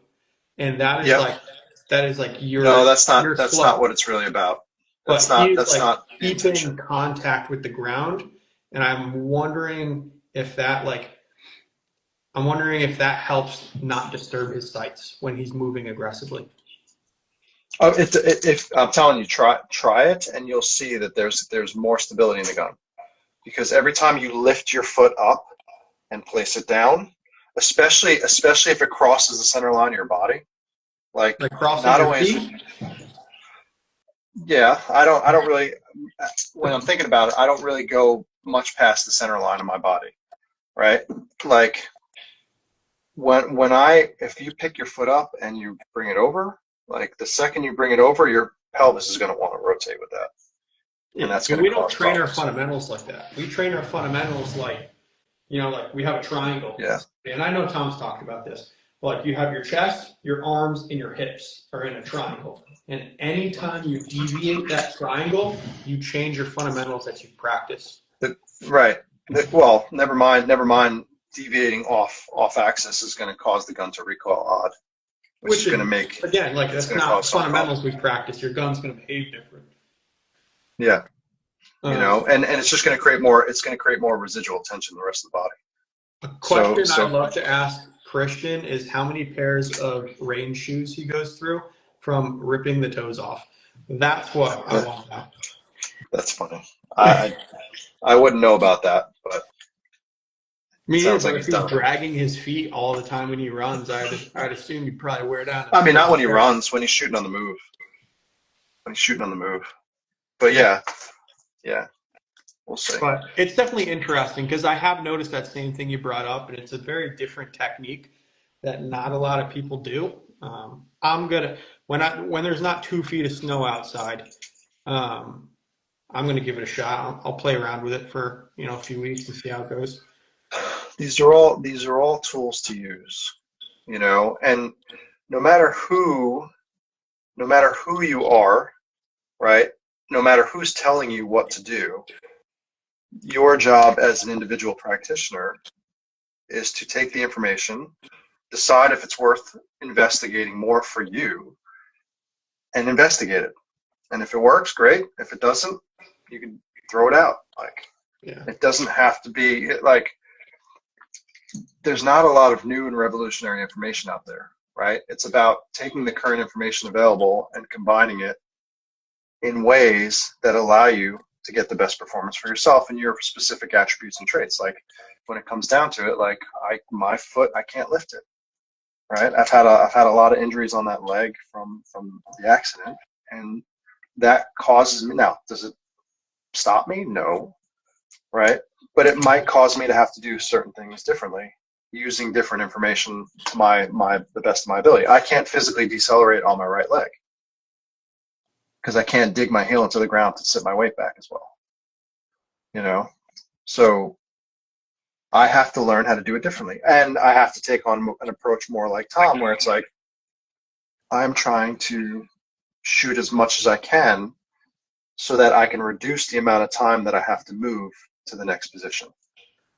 Yeah. Like, Well, you're that is also, my whole intention. well, like your thing, like you brought up is, and we've talked about this, is you have to form different strategies. Like you have a different Hmm? scenario, so you're going to have to adjust your strengths to that. And you've done a killer job of it too. And it Just try, shows. man. Thanks. Yeah, you've done I mean, you don't have to hear it from me. Eric told you so. That's You all the did. validation you I thought need. that was amazing. Yeah. That's one of my highlights of my shooting career, is when he said that to me, because I was not. I mean, quite honestly, I wasn't expecting that. I wasn't expecting like him, like, because he said it twice in the class. And he's not the type of Um, guy to like say that just to make you mm-mm. feel better. Like he would No, actually probably rather come up to you and say, "Rob, your shooting on the move sucks, and you'll never be able to do it." Like he'd probably say something crazy, but the fact that he right. actually went out and was like, "Actually, you're killing it, and your shooting on the move is really like high level." That's because he That means it. was that was fun. That was like I said, that was a fun moment.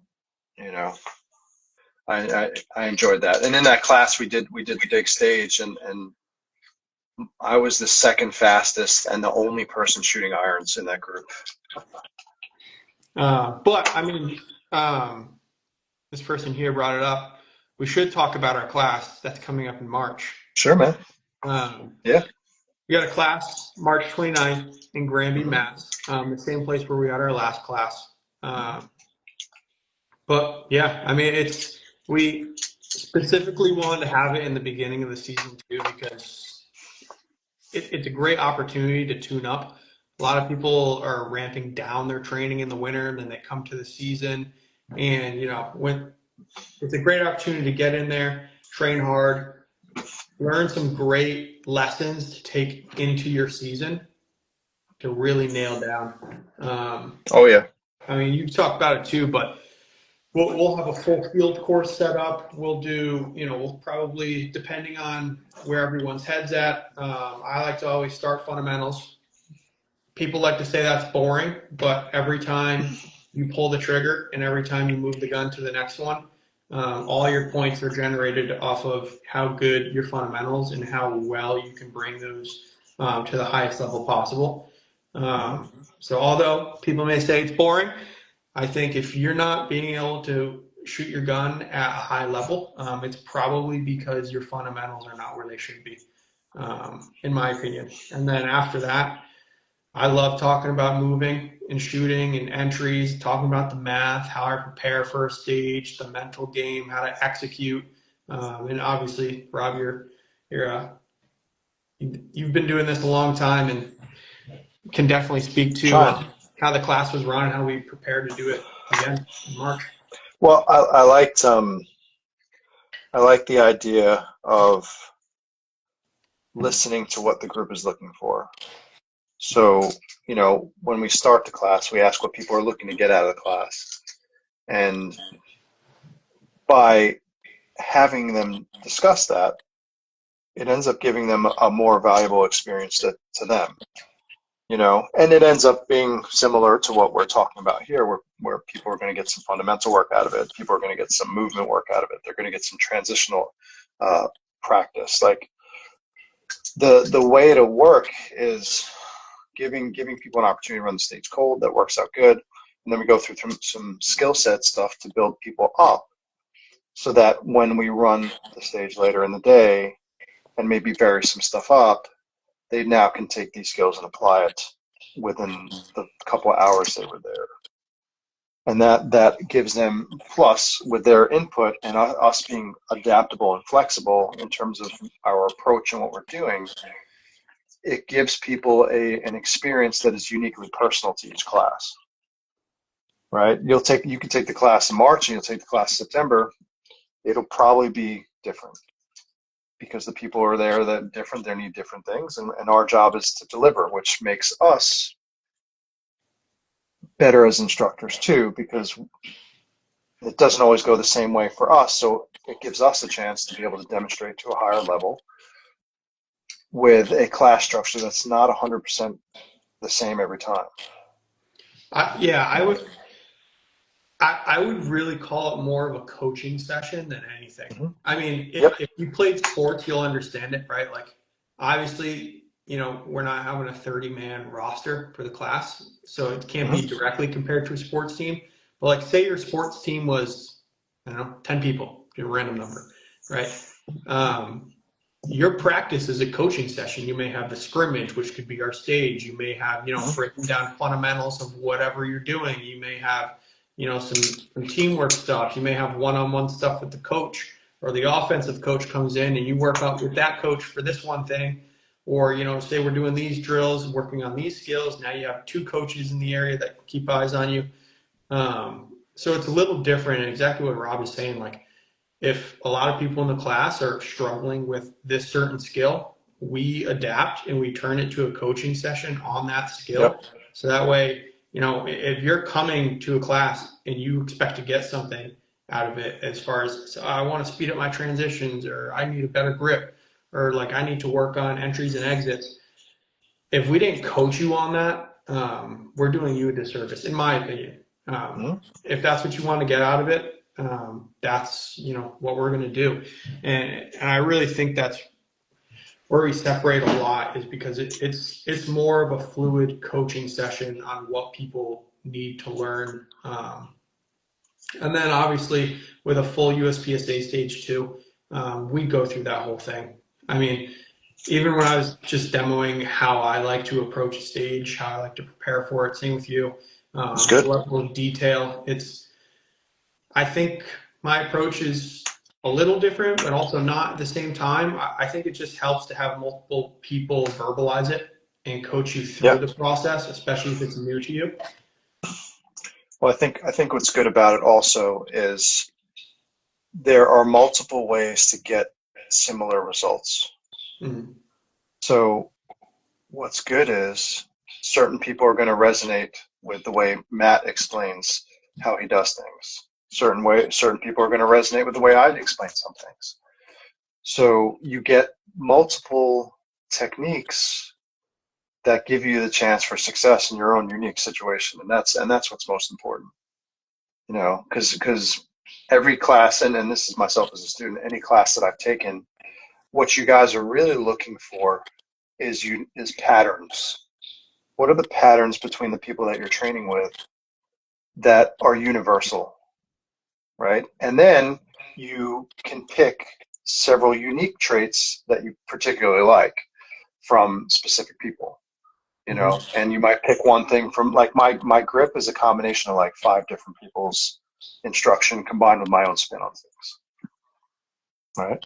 Like, and that's how I formed it. Like, everything that I've done is a combination of multiple things.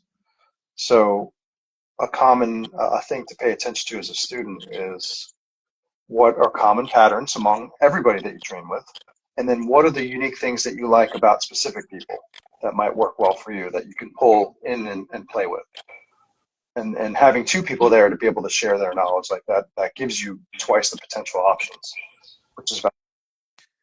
Yeah, it was a very very personalized class. Like a lot of times, like if you've been to a class and you're maybe hesitant on doing another one because like, oh, I went to this guy's class and we did this drill and like I got like he walked over past me and gave me like a critique and then kept walking. Like maybe I got one or two of those every drill. But we're really more running reps of the drill than actually getting coached. That is not how we do it at all. Mm-hmm.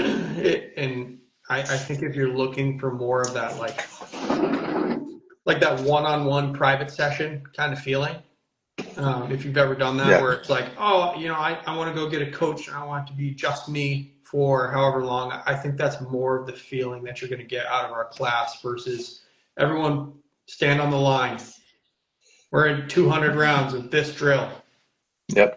Beep a timer, which I'll never do. Mm-hmm. I don't feel sincere doing that. But if people are interested in signing up for the class, obviously you can either DM on Instagram, me or Rob. I know Yep. the sign up link is in my bio as well. Mm-hmm. I'm sure it's in Rob Yeah. as well. I'll have to put it in there. Yeah, for sure.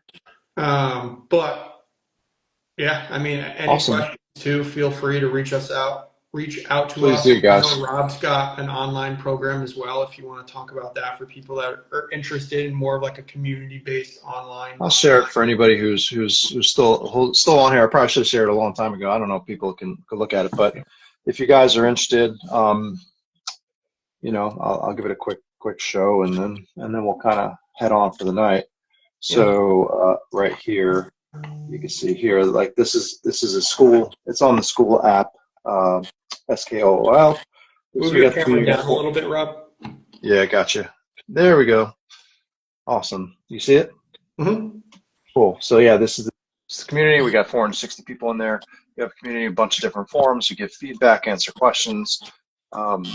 We do group calls on Wednesdays, 5:30. It usually goes about an hour and a half, and we have special guests that jump on there pretty frequently.